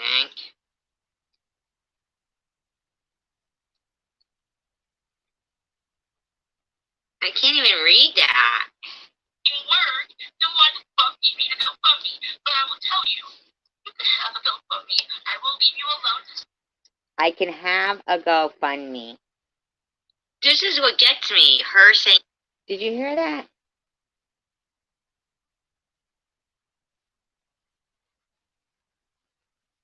I can have a GoFundMe, she says.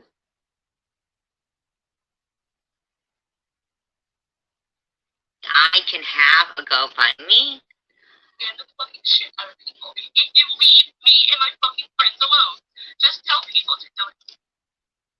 Look at, she tells me to tell people to donate anonymously because basically they're gonna harass if I had a GoFundMe.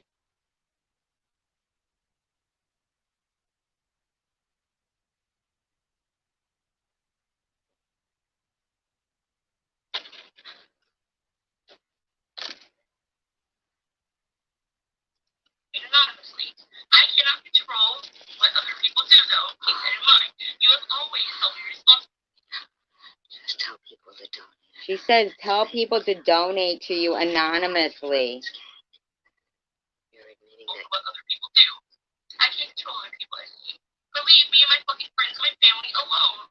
I'm not doing anything to you and your friends and your family. I'm not. You fucking dirtbag. Skank. I'm civil. Okay? Because this is what happens when you put yourself on my fucking radar. I was leaving you alone, and you couldn't leave me.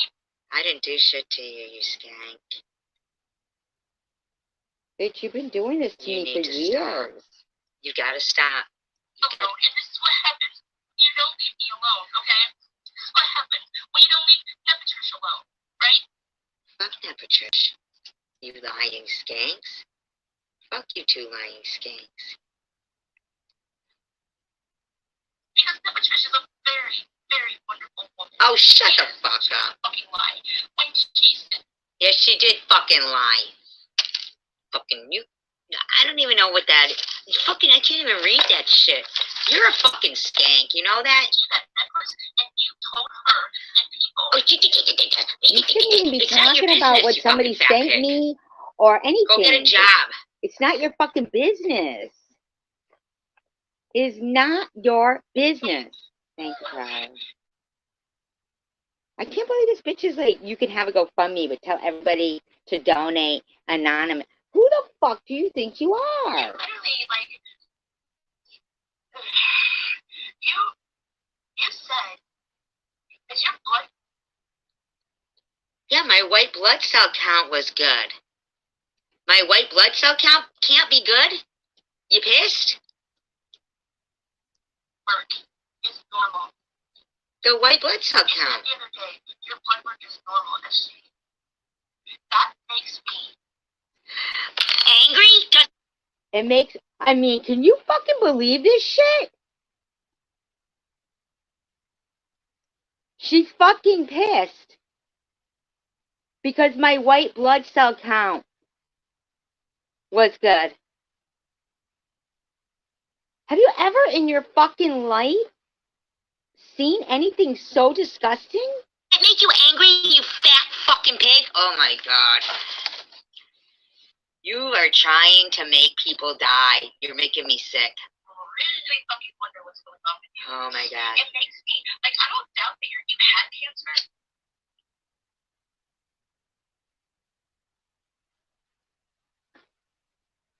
Listen to what she says right here. I know, but it really makes me wonder that, like, I don't think you do have cancer back. I think that because you always continuously talk about cancer, you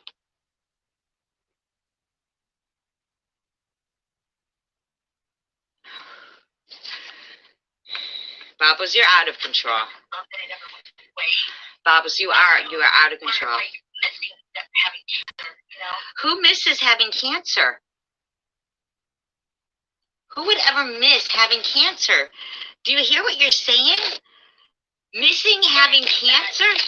You wanted to come back. Oh, God. This time around. Oh, my God. Oh, my God. I wanted Oh, cancer. God. You wanted it to come back. I wanted cancer to come back. This sick fuck has to be off YouTube. She can't be around people. She shouldn't be around people in society. She should not. And that iron stuff is actually given for maintenance Now she's talking about my Ibrance, my medicine. medication as well. It's Listen, lady, why are you talking about my medications? I want you to stop harassing me. don't say it's not, because I read where it's also given for maintenance as well. So don't say. Don't tell me what to say. Don't tell me anything about my fucking medical. Don't fuck with me, Bobbles. Don't fuck with me, you fat fucking pig. You have normal and you have all this working energy. So I don't know. I don't know. Yeah, you're fucking scamming, but There's no scamming, and you need to shut your fucking trap. See, that's why I can sue you civilly, Blobs, because I can prove, unfortunately, I can prove, unfortunately, I can prove my diagnosis. You guys want me to go and film my doctor's appointment I mean, are you fucking kidding me? Do I tell you guys to film your fucking doctor's appointments? She is hideous, isn't she?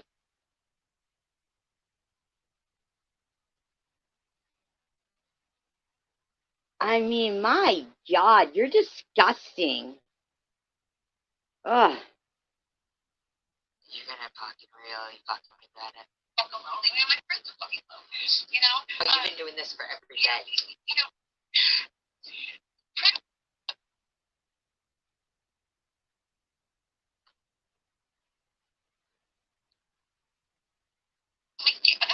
that bitch gave you that $300 for.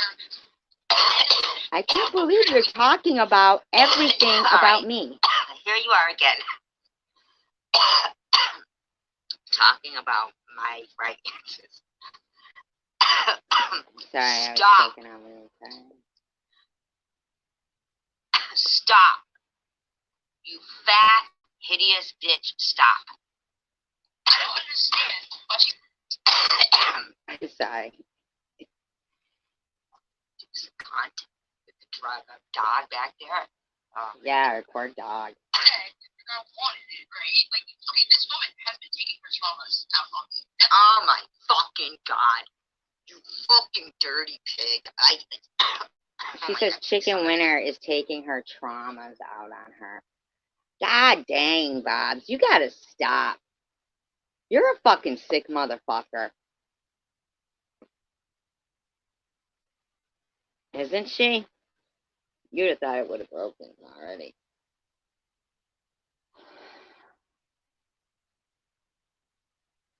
Bobbles. All those cash apps you'd be getting make it, like, you know, worth it to fucking, or the cash, I mean, the super chat, make it worth it to sue you civilly. You are fucking shit. I mean, who's Gina? What do you mean, dang Gina? Gina? Is Gina here? Somebody named Gina?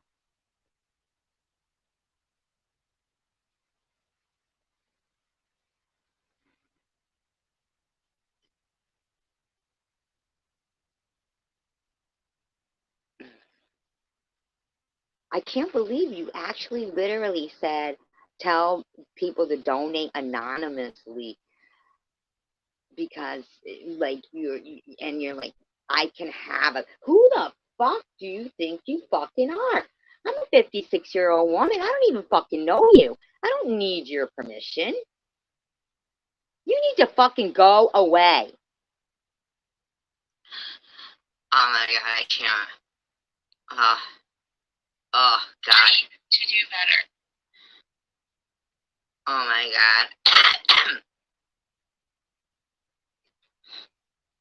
This bitch is one of the most hideous things I've ever seen. You know, in Treehouse, we are supposed to treat each other how we want to be treated. And how That's fucking scary.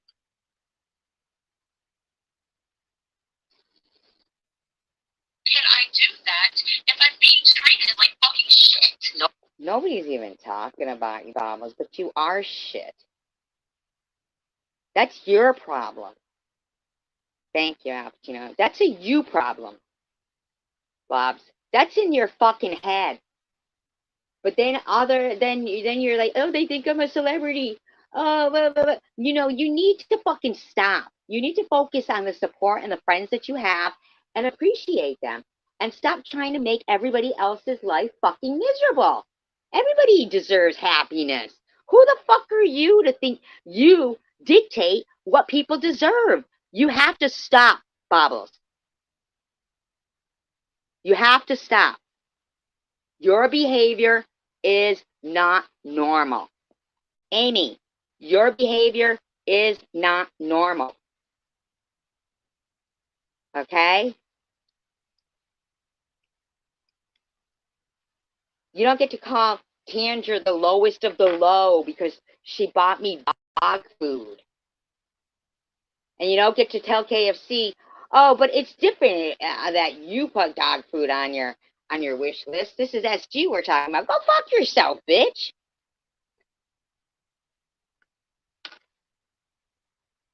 two-income couple in their 30s.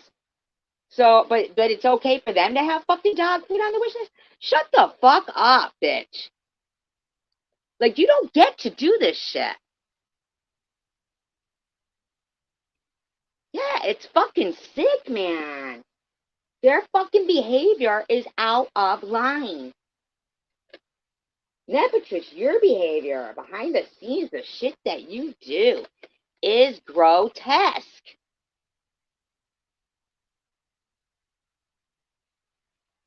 Grotesque, man. And you think that you're a devout Catholic. Oh, well, great. Catholics are just wonderful. Fuck you, bitch.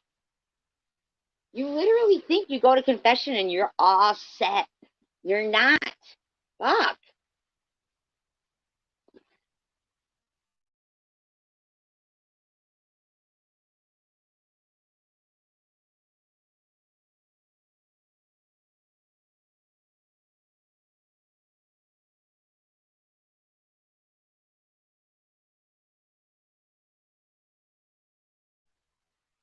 The audacity to basically admit that you are the one harassing my GoFundMe and that you think you're the one who gets to tell me and dictate to me whether you need to stop.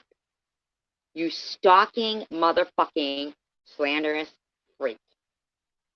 You gotta stop. Your mind is not okay. You're not seeing any therapist. That's a lie. Nobody's treating you like anything. She got a bad man.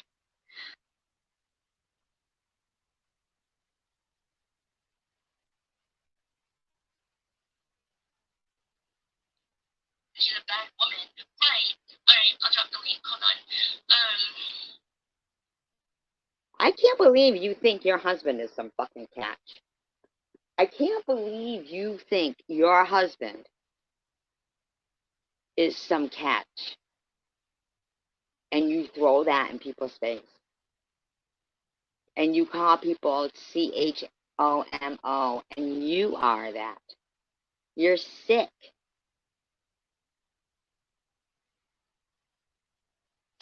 This is just not okay.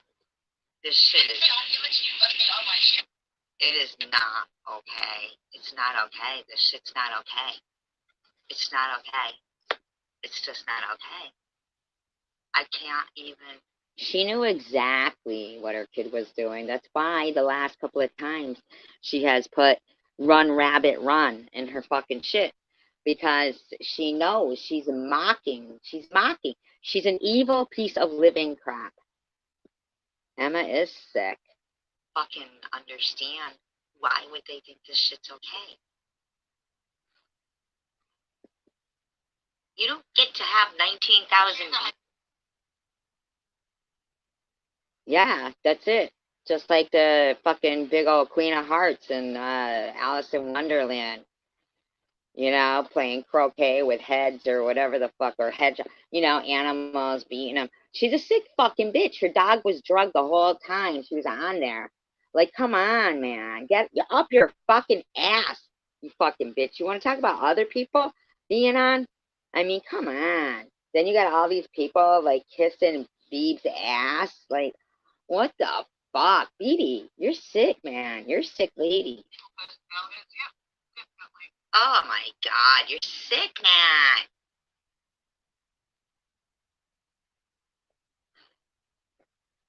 Look at that ugliness, man. Just shining right through. And I mean your personality. Fucking ugliness coming at me. Because you're just a mean fucking person. A mean woman. Huh? You're talking about my cancer too, huh?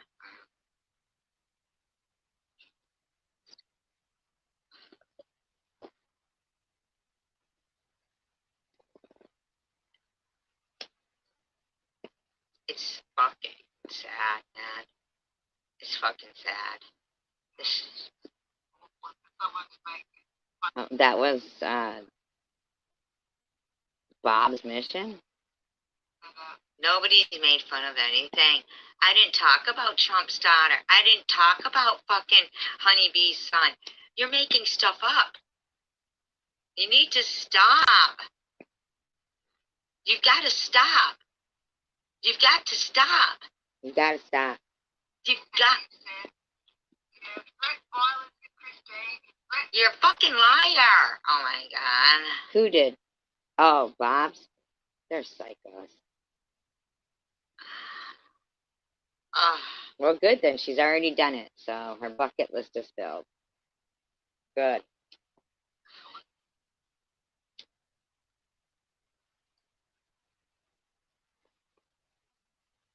Culturally shaming? Culturally shaming? Holy shit, They're man, making shut up. up. They're making up their own words now. Because I said the Outback. I'm shaming their culture. Culturally shaming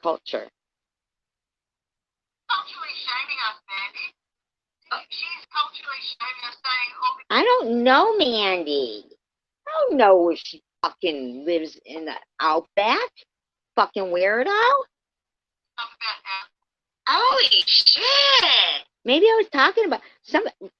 Didn't Tantra say something about the blooming onion at the Outback? What the fuck? We can't even fucking talk about the blooming onion at the Outback? I know. It's alright. They love it. This is sickening. This is sick. These people are sick and they're trying to kill people. That's true.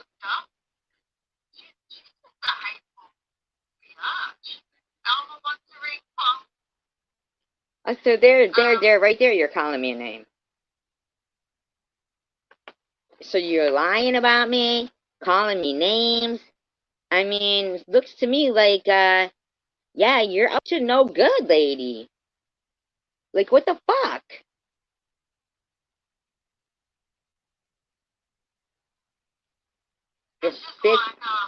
You're like fist pumping, saying, Amy, oh, you're scared. I mean, are you hearing yourself? You don't see me doing that.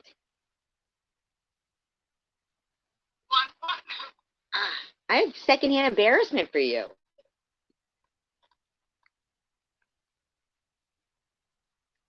I never ever made fun of 420 whenever Brian took it. I never did that. I don't even know 420 chick. Oh my God. I don't even know 420 chick. These people could tell you. Howard will tell you. I mean, like, honeybees, I don't even know her. 420 chick? No. I would never say something bad about Trump's daughter. These people are sick to fucking lies they're making up, and with, 270 something people in her fucking live stream. That is slander at a huge scale.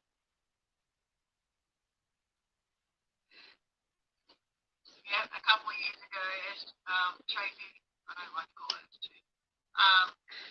Because they don't want me to survive. Made fun of one of I didn't. best friends on a live. No, I didn't. No. That is not a true story. It's not a true story. I never made fun of 420 shit. What the fuck is these lies? You don't get to do this on this level. Okay? You just don't. Where is that? That is not a true story, you fucking bitch. You lie.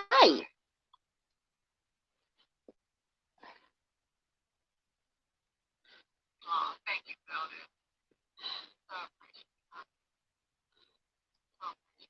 She's getting money thrown at her to fucking bash me. Exactly. Like, That ain't happening, bitch. Fuck you. She's been diagnosed with stage 4 cancer. Why isn't she blogging her? Why isn't Bama blogging Gracie's journey? Why isn't Karen F blogging her journey? Why isn't Ollie blogging her journey? Why am I the only one who's supposed to vlog my journey? Did that before. Look what you guys did then. It never ends.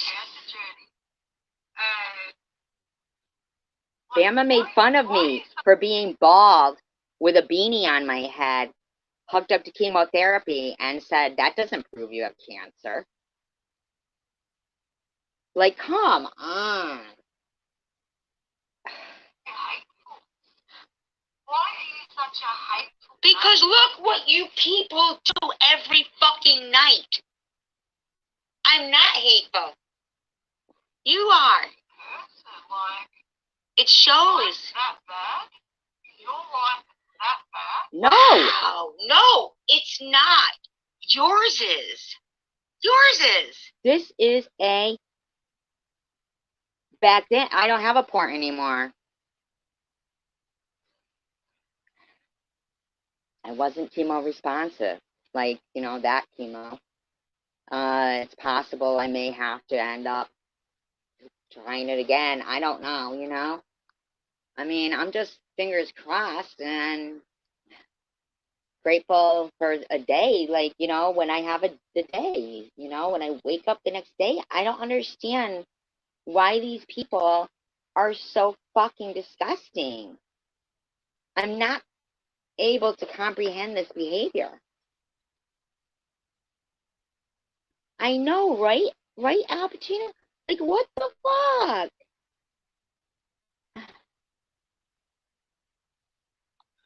I'm so sorry, 420. It didn't happen. So don't be sorry because it didn't fucking happen. I didn't make fun of her. I mean, sure, yeah, sorry about your friend, but don't be fucking lying like that, man. I know. Someone unalive themselves.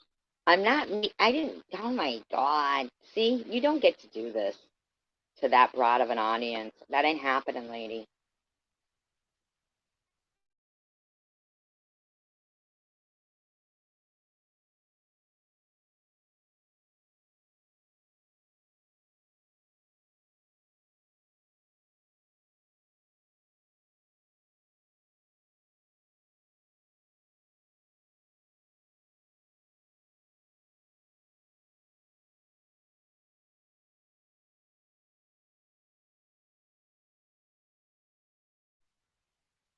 Good night, Tyler.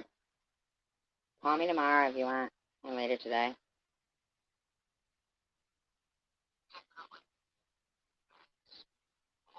Someone to make fun of that. How about somebody who's trying to make somebody do that? That's what you guys do. You're gross. Everyone's calling too. So people are calling out her behavior. But you're lying. You're not even showing proof of it. You're just making up lies. Calling out her bullying and slander and harassment and her life. Like, does she just want us to sit here and just take her crap? No. But I'm not doing anything to you, Amy. Amy, I'm not doing anything to you. You've got to stop. This is a you problem.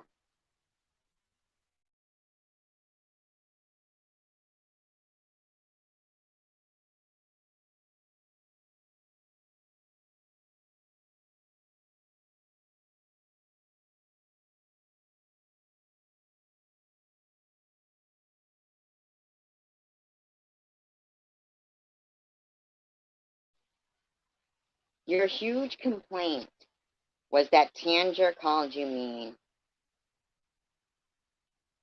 I mean, come on. You need to stop. You got to grow up. Grow up.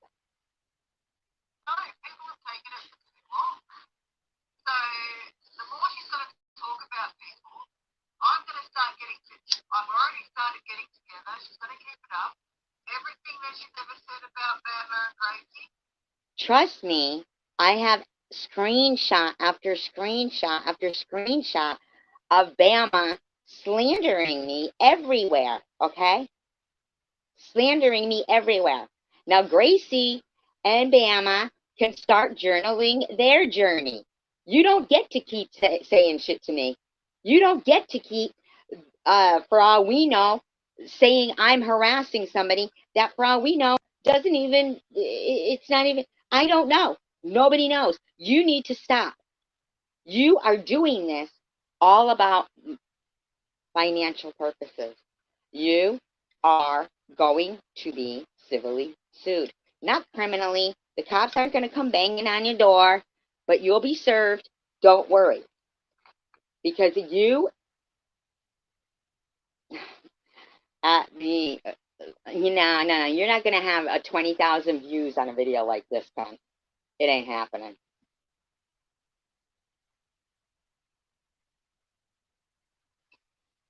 The kids are fighting cancer. Okay, where is it? All the cancer shaming she's done, even Karen F.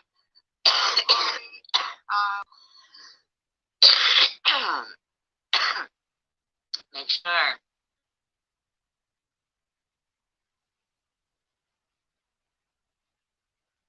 That all the stuff you're saying about me is true. The list goes on. I've had enough. It's just bullcrap. I've had enough. You need your fucking head checked, lady. You do need your head checked. Exactly. Trump's sort of like. I never said about shit about Trump's daughter. I can't believe you're saying that. That's so mean. I never said anything about Trump's daughter. Why would you say something?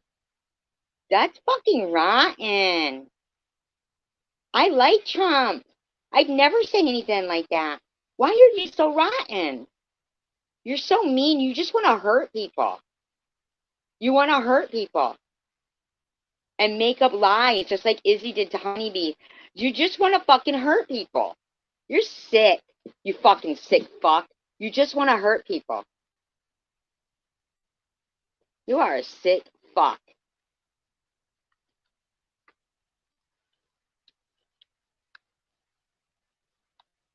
There's something wrong with you.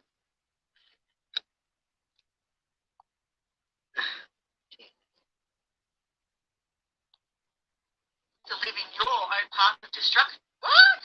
Refuse to live in your own path of destruction. Is this a Guns N' Roses song?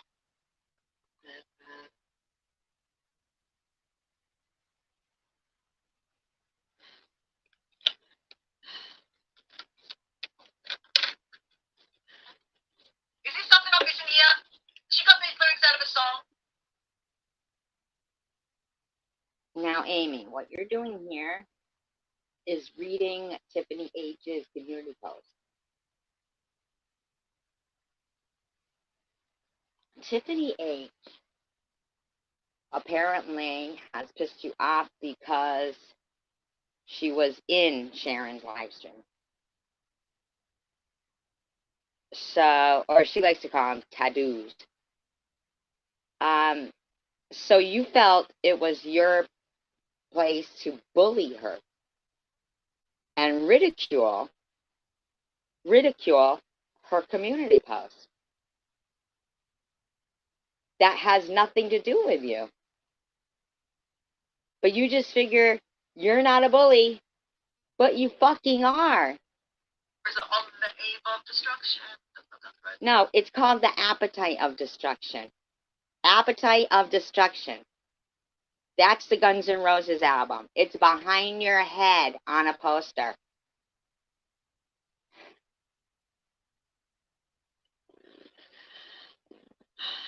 Not too big of a fan, are you? And be honest with your own selves.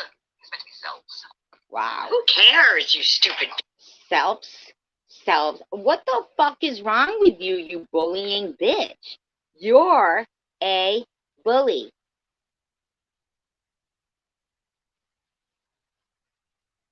This is what a bully does. And then the bully goes, you scared? Scared. She's scared. I'm winning. She's scared. That's what a bully does. A bully hurts their friends' feelings with lies about their deceased loved ones just to try to cause strife amongst people. That's what you're doing.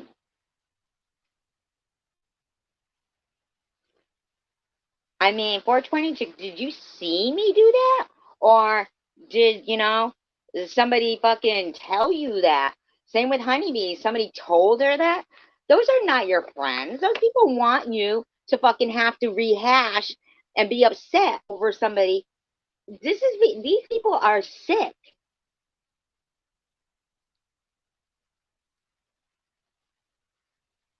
These people are sick.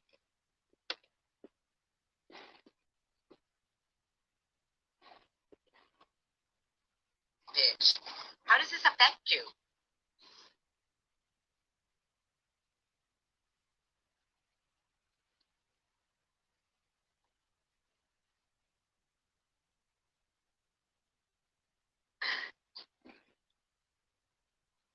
Reflect, not deflect. Yeah, this is for Sharon. It's so basically it has nothing to do with you. You just want to bully Tiffany H because you saw her in the room of somebody you don't like. What the fuck? And Tracy Highball. Why do you sit for hours on end? Judge one addict for smoking, and you are comfortable with taking pills and or drinking addiction is addiction. Who are you talking about? She's talking about blobs. Because I'm really confused. She says, who are you talking about here? I hate when people do this. I hate when people write. Maybe you should just fucking mind your own business. Have you ever thought of that? Or say, these people. Why are you so angry?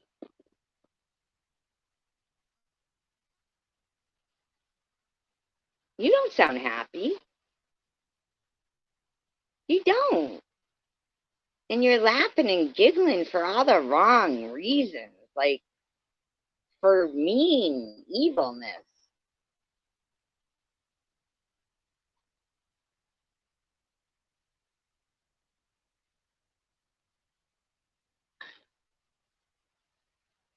Someone's forgetting what Sharon actually. I don't know who Team Rose is.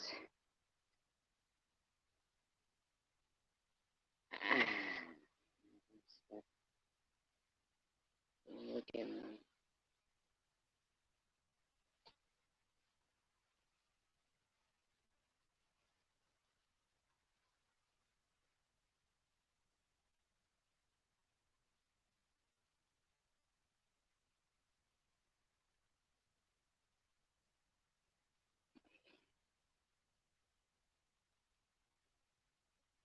Well, I have 2 tattoos.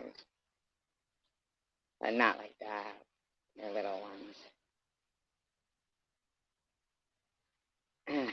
I don't know who Team Rose is. I mean, seriously? Are they really live again? Is somebody else live again? Like, come on. Done to her. Someone forgets. Ugh. God, these people are psychos. They just wait for.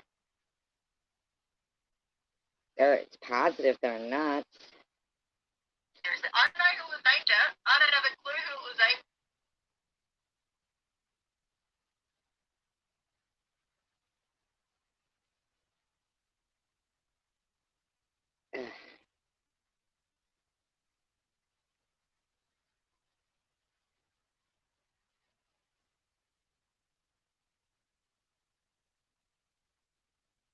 named. Ugh. I don't know.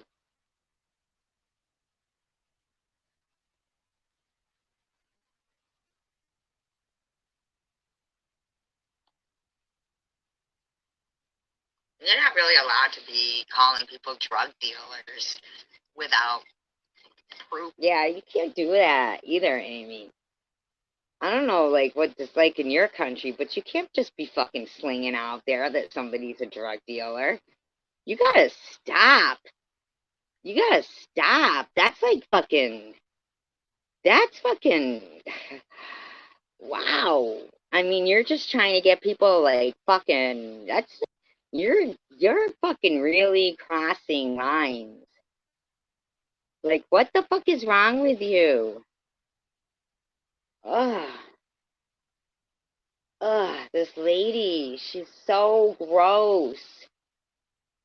So fucking gross. Icky. Proof of it.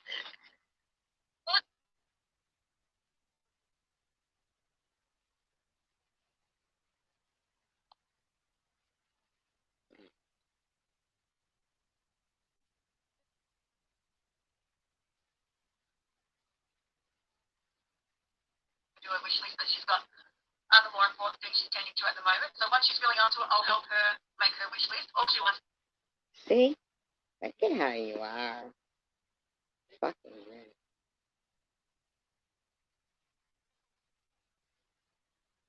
Oh, she wants to Like colouring things, but it can't be like small colouring books because of her motor skills. She likes like the big poster.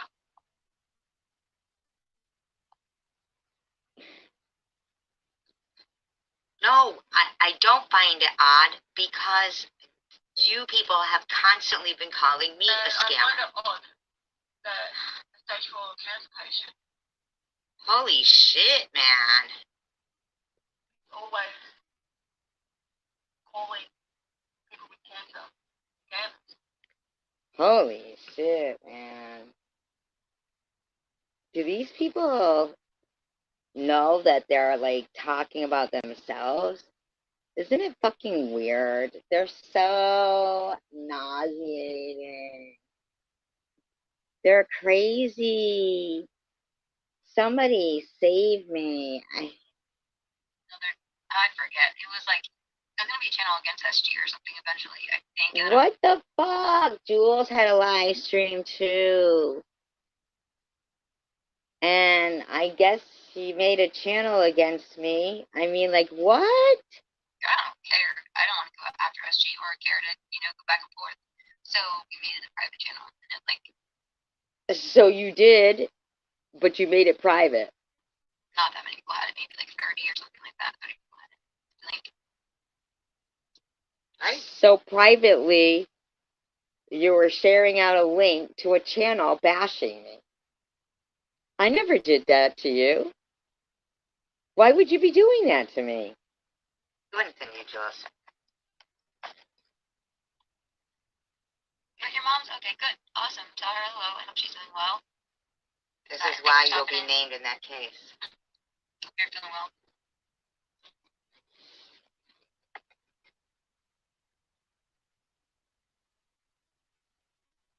I can't say the person's name because I haven't gotten permission yet, but just keep someone in your prayers because.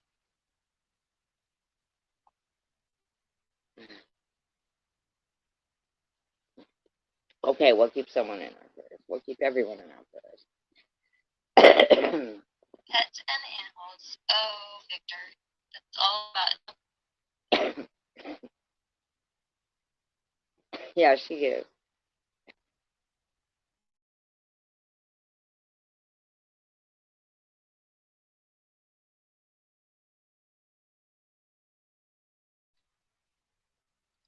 Does she really want another bike? I don't know, maybe. I started my new channel again. It's little. I only have 10 subscribers. But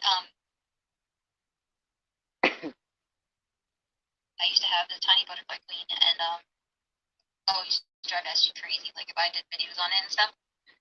Okay, now Jules, remember that you've been telling everybody that you were gone off YouTube for the last 2 years?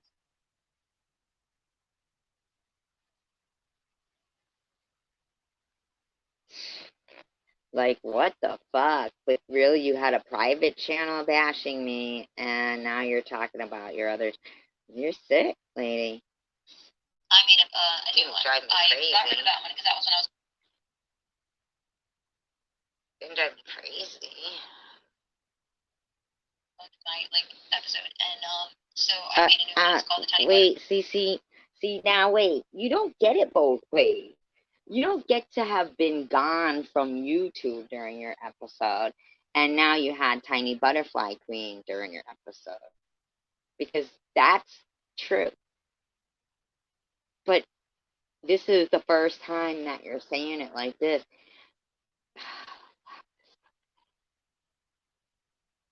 These people are out of their mind. Like, we need revised. Each one of them is fucking insane. You want to see, like, I thought you weren't online when you were going through your episode. It didn't drive me crazy. It was kind of weird, though, that you would zoom in on the dog poop in the corner and stuff. I just found it odd. That's all.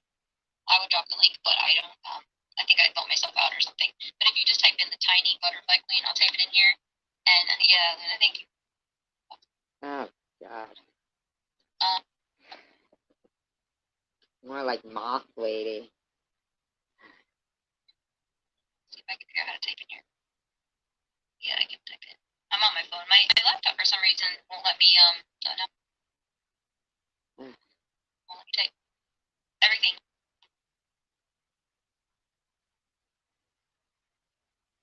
Malfunction. My laptop has, like, no audio, and then doing it on my phone is kind of difficult. Well, I'm not doing this for, like, Whatever.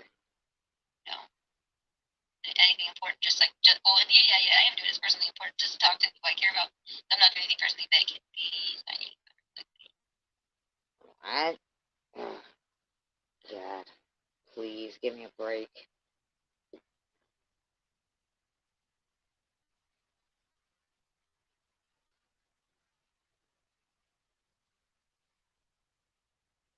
Sharon yesterday, and she said she was super cool. She came in the chat for a little bit and left, and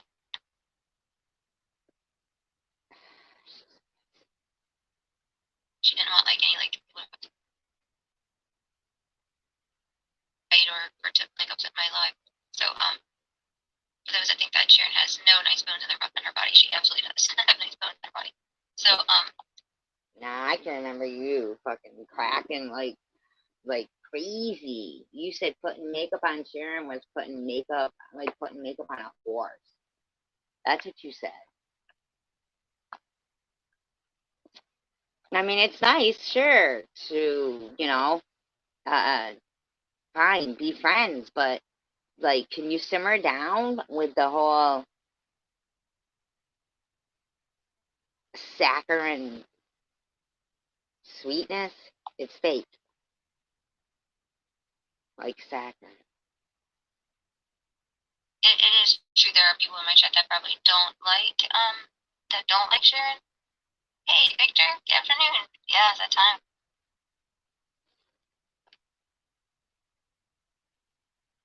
Victor Price. Vincent Price's brother. Just kidding. Went outside early. Yeah. I just want. Yeah. You talk like a baby. Makes me seem sweet. Crazy. I don't know really why I went live because I have absolutely nothing. Oh, yes, we know. We heard. We have nothing to say. What to talk about?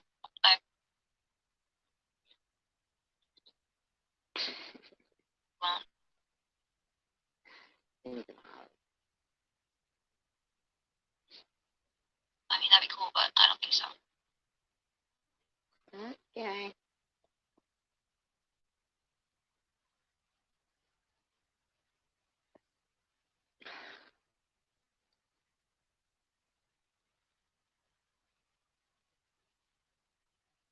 Okay. So, for now,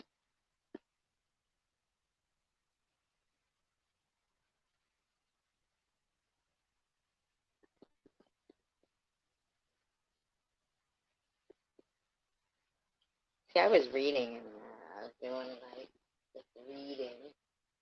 I was reading a book.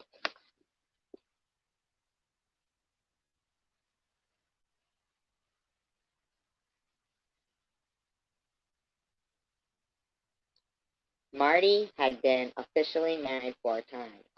Although most people didn't know. Okay, we already had that one.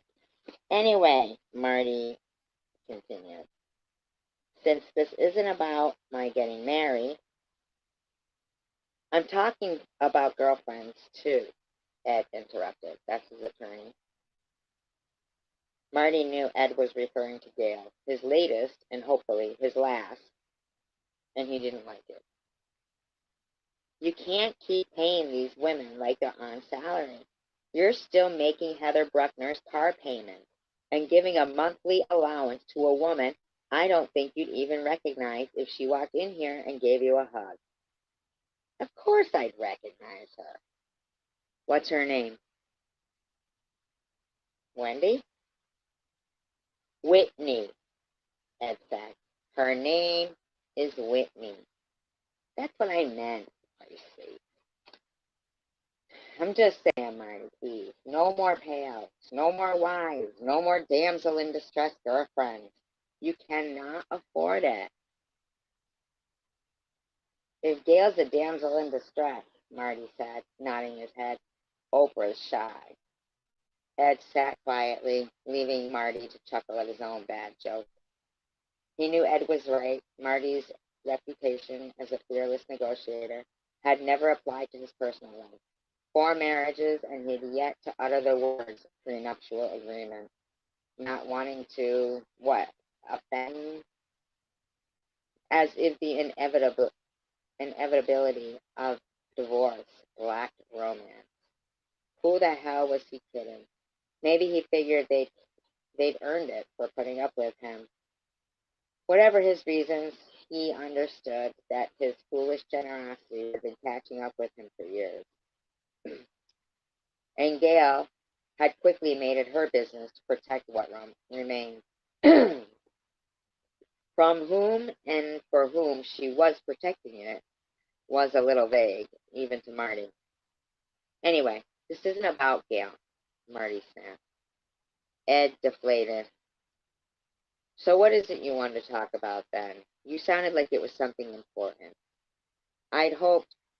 The will, Marty said. Ed leaned forward, burying his long, lean face in his hands. It's my goddamn will, Ed. Marty. Don't Marty me. Just a few small changes. Nothing drastic. Like the charities. Ed looked up and narrowed his eyes. What about them? Take them out. If the tree people are depending on my will to survive, they're in real fucking trouble. I'm clearly not solving the homeless crisis. Marty paused for a second. Keep the elephant, though. $35,000 to that elephant in Georgia. But that's it. Ed tapped his finger on the desk for a few times before speaking. He sighed and cleared his throat. So, this business about cutting the charities, it's Gail's idea? No, it's not Gail's idea, Marty lied, furious. I'm trying to make sure there's something left when I go. Exactly, Ed cried, hoping he was finally getting through. Marty looked down at his lap. Gail worries about money. I don't want her to have to worry. Ed placed his palms together as if in prayer before speaking. It's my job to protect you and your family. We've known each other a long time. Janine wasn't even born when we met. What's your point? You've got to scale back. You've got to be smart about this. The charities are just the tip of a very large iceberg. Ed wasn't wrong. Marty had even seriously considered cutting Sandro out of his will, but he couldn't do it. Sandro and Maria had worked for Marty's family for 40 years, and they'd lived in his guest house for most of that time. Maria had practically raised his girls. Marty sat back, trying to tamp down the grief swelling in his gut. Her death last year still weighed heavily on him. Who the hell would have thought he'd outlive Maria? Now he was leaving her intended bequest to Sandro, whose salary Marty still paid, and who lived on at the guest house rent-free, but was too depressed to do anything.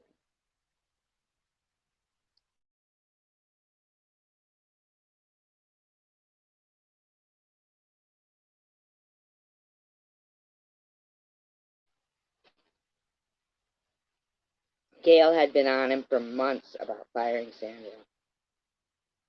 The yard looks like shit, she'd say. True, he'd admitted. Jimmy Hoffa could be buried back there and nobody'd ever know. But Sandra didn't have anywhere else to go, so Sandra was staying for now. Ed looked at Marty, his fingers laced together tightly, as if he were clutching a rosary. What about your girls, Marty? Think about your daughters. There was a short silence before Marty spoke. Maybe it was the drugs. Quite possibly it was the drugs. But he was feeling a little confused about his daughters lately. Gail had managed to make him see that it was okay not to leave them too much. Her parents hadn't left her a thing, she'd explained. Inheriting money was a crutch. Yeah, but she inherited money from her husband. They'll never really grow up, Gail often said, if they've got daddy cushions strapped to their asses. Amanda's okay, Marty said to Ed. The divorce was tough, but she's teaching at Fairmont now. Fair Hills, Ed said, correcting him. I know. She's getting job offers every other week since the LA Times reviewed her show last year. Sarah Lawrence in New York offered her a job. Did you know that? Marty asked with satisfaction. But at Fairmont. She likes being back in LA. She hated living in San Diego. Amanda had done all right for herself. She'd gotten her act together after he'd pulled the plug on her acting career all those years ago. One teenage Hollywood casualty was enough. From what he understood, she'd become something of a star in the world of prep school theater, whatever the fuck that meant. No doubt the Kessler name had helped. Marty thought, quickly checking his lack of generosity toward his youngest daughter. Why was it he could never allow himself to feel good about Amanda? He should be proud of her. And the twins, Haley and JC, Ed asked, your grandchildren. What about college for them? Amanda can take care of them, Marty said, not feeling convinced. How long is her family my responsibility? It was her decision to divorce Kevin. Ed sighed again, rubbing his closed eyes with his thumb and finger. This is not a conversation I enjoy, Marty, he said, opening his eyes. I am appealing to your better nature here. I'm trying to have a real conversation with you. The you who I know wants to do the right thing. Marty said nothing. If you'll pardon my saying so, Ed continued, Amanda's ex-husband makes less than $40,000 a year, which means it will be Amanda's financial responsibility to send your grandchildren to college. She doesn't make that much money, and they're already 16. They'll be going in 2 years. It's not as if I haven't helped her along the way. I think we can agree I've been more than generous. I didn't tell her to marry a Jungian therapist. Your daughters still depend on you financially. Ed tilted his head, an invitation for Marty to disagree with him. You can all continue to pretend that's not the reality, but the fact is, you need to set up a trust. It won't cover college, but it's something. Obviously, this should have been done years ago, as I've said many times, but it's not too late. Marty took a deep breath, working hard not to explode in anger. Ed briefly held his ace, very briefly. And what about Janine, he asked. Marty felt his stomach tighten. What about Janine? She still had his heart. 41 years old and living in that same one-bedroom Manhattan apartment with that same goddamn cat. She'd never married, never had a career after family happens. That her inertia might somehow be his fault felt like a shot to the head. I cover her living expenses, Marty said, and she's got the residuals from the show. Ed made a little wheezing sound. The residuals from the show add up to about $2,000 a month, and that's good. If we hadn't worked out that sweetheart contract with NBC, she'd have gotten residuals only on the first rerun. But she can't live on that after you're gone. $24,000 a year before taxes in Manhattan? Sweetheart contract, my ass. Ed didn't say anything. He played his hand. That stupid fucking show, Marty thought. Pamela's train wreck of an idea. It was still in syndication 3 times a day, all over the country. He couldn't turn on the TV without seeing Janine at 12 or 14, immersed in some hijinks with her television family. He should have at least insisted on a better deal for his daughter. He'd been in the position to get her whatever he wanted back then. Standard network protocol didn't apply to him. But he'd been too furious with Pamela for deceiving him, for encouraging the girls' acting careers when he'd wanted them to have normal childhoods. He'd convinced himself that taking a penny more of NBC's money would make him further complicit in what he thought of as prostituting his daughter. That, and he thought it would never matter. He'd been very, very rich, and he never thought that would change. You think I enabled them? Marty asked Ed, circling back to the earlier topic, hoping Ed might absolve him of blame for the way things had turned out. Absently, Ed took a silver letter opener out of the pen holder on his desk and stroked its edges. I think you did the best you could under the circumstances. You were a good father, Marty. Yes, Ed. I was a good father. I worked my ass off for my family. I never got a handout from anybody along the way. I started at the bottom. Not one fucking favor from anybody. I know that. Nobody is questioning that. When do I get to enjoy myself? When do I get to relax? Marty heard himself echoing Gail's sentiments. You were in Mexico with Gail over Christmas. Ed raised his eyebrows. A $30,000 week. Should we have stayed at Motel 6? Marty said, his voice rising. Is that the kind of thing you're advising me to do? I'm just asking that you scale it back. The dinners, the gifts, the vacations. You're too generous, Ed said. I'm sure Gail would sympathize with your situation. Who wouldn't understand a man's desire to leave something for his own children, for his grandchildren? Both Marty and Ed knew that Gail would understand no such thing. There was a long silence. Marty's hand wandered to the base of the Nautilus lamp and ran over the cool bronze metal. Ed followed Marty's hand with his eyes before reaching across the desk and covering it with his own. So, Ed asked, what do you want to do? Something about the kindness of Ed's gesture, the spontaneity of the question, threw Marty. Ed was indeed appealing to Marty's better nature, but Marty didn't feel like doing better. He felt like doing what he wanted, and doing what he wanted now meant spending the remainder of his money the way he chose to spend it. He resented Ed's intimacy, his simplification of things, as if following some moral compass led to happiness. Marty, Ed said. Would you lay off? Marty shouted, surprising both of them. Just then the moisture on his upper lip dissolved into a familiar metallic taste inside his mouth. He had a bloody nose again. Fuck, he said, wiping his lip with the back of his hand and seeing the evidence. Ed pushed a box of tissues to him and looked away, embarrassed. I can't do this anymore, Ed said.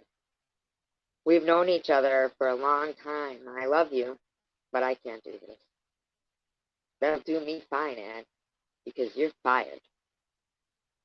Ed looked at Marty and blinked slowly.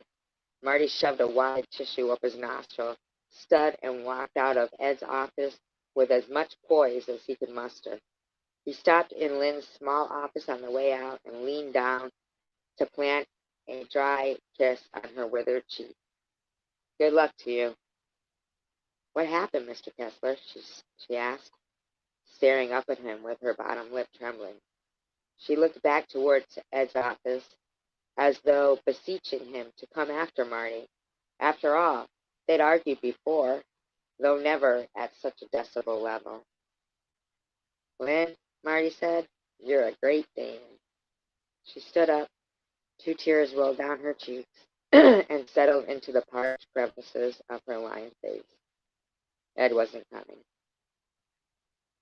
Please have my portfolio sent to Jim Keating at Sullivan, Gifford, Doughtry, and Keating, Marty said in a voice loud enough for Ed to hear. A tiny gasp escaped before Lynn could close her mouth, and she nodded. Every new lover meant the severing of old ties. Still, losing Ed Rothstein was a big one. He trusted Ed. He loved Ed. Jim Keating was an asshole. He had to be half cracked, Marty thought, to entrust your finances to an Irishman. But Gail would be delighted. Jim Keating was her lawyer, and the money manager at SGDK. Had done well for her. She'd been on Marty for months to switch. He fished a handful of pills out of his pocket and dry swallowed 2 of them on the escalator. He wasn't sure which was which, but he didn't see much difference between a Xanax, a Valium, and a Klonopin. They all helped take the edge off when what he really needed was a hit. Gail pulled up in his Mercedes the moment he walked outside.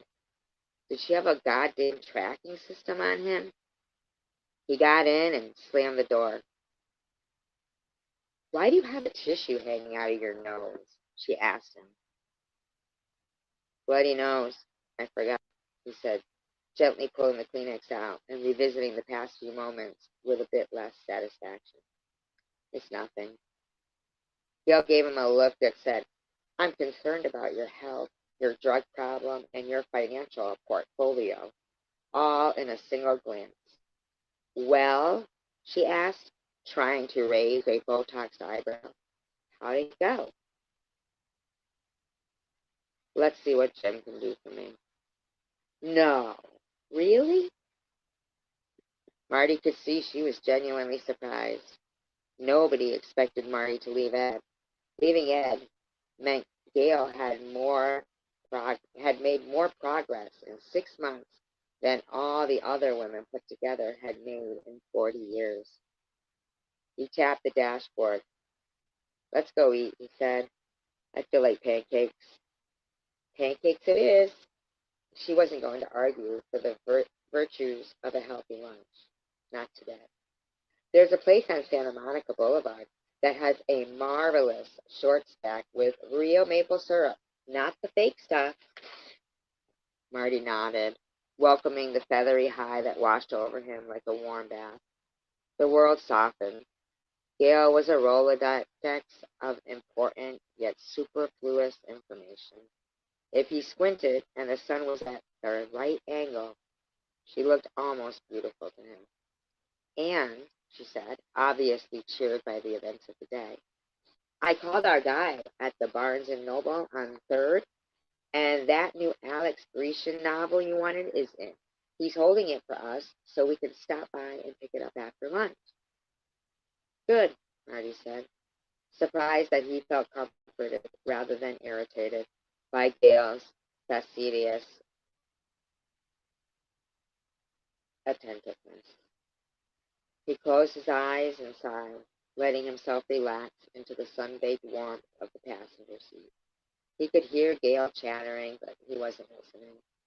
He was allowing himself the length of the 10-minute drive to mourn the loss of his dear old.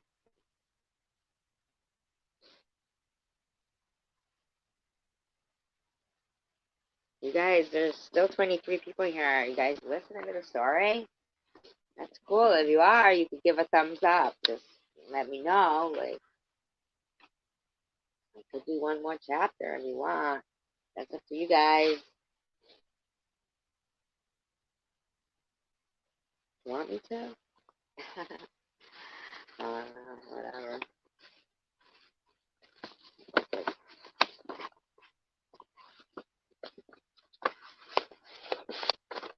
Alright. Another time.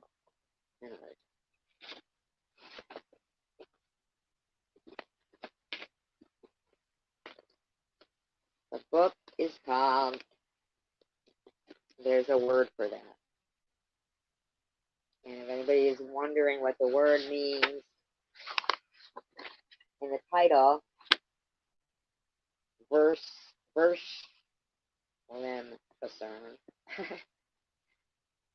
It's a verb. It's to make matters worse in the process of trying to improve them. Sure, we've all done that.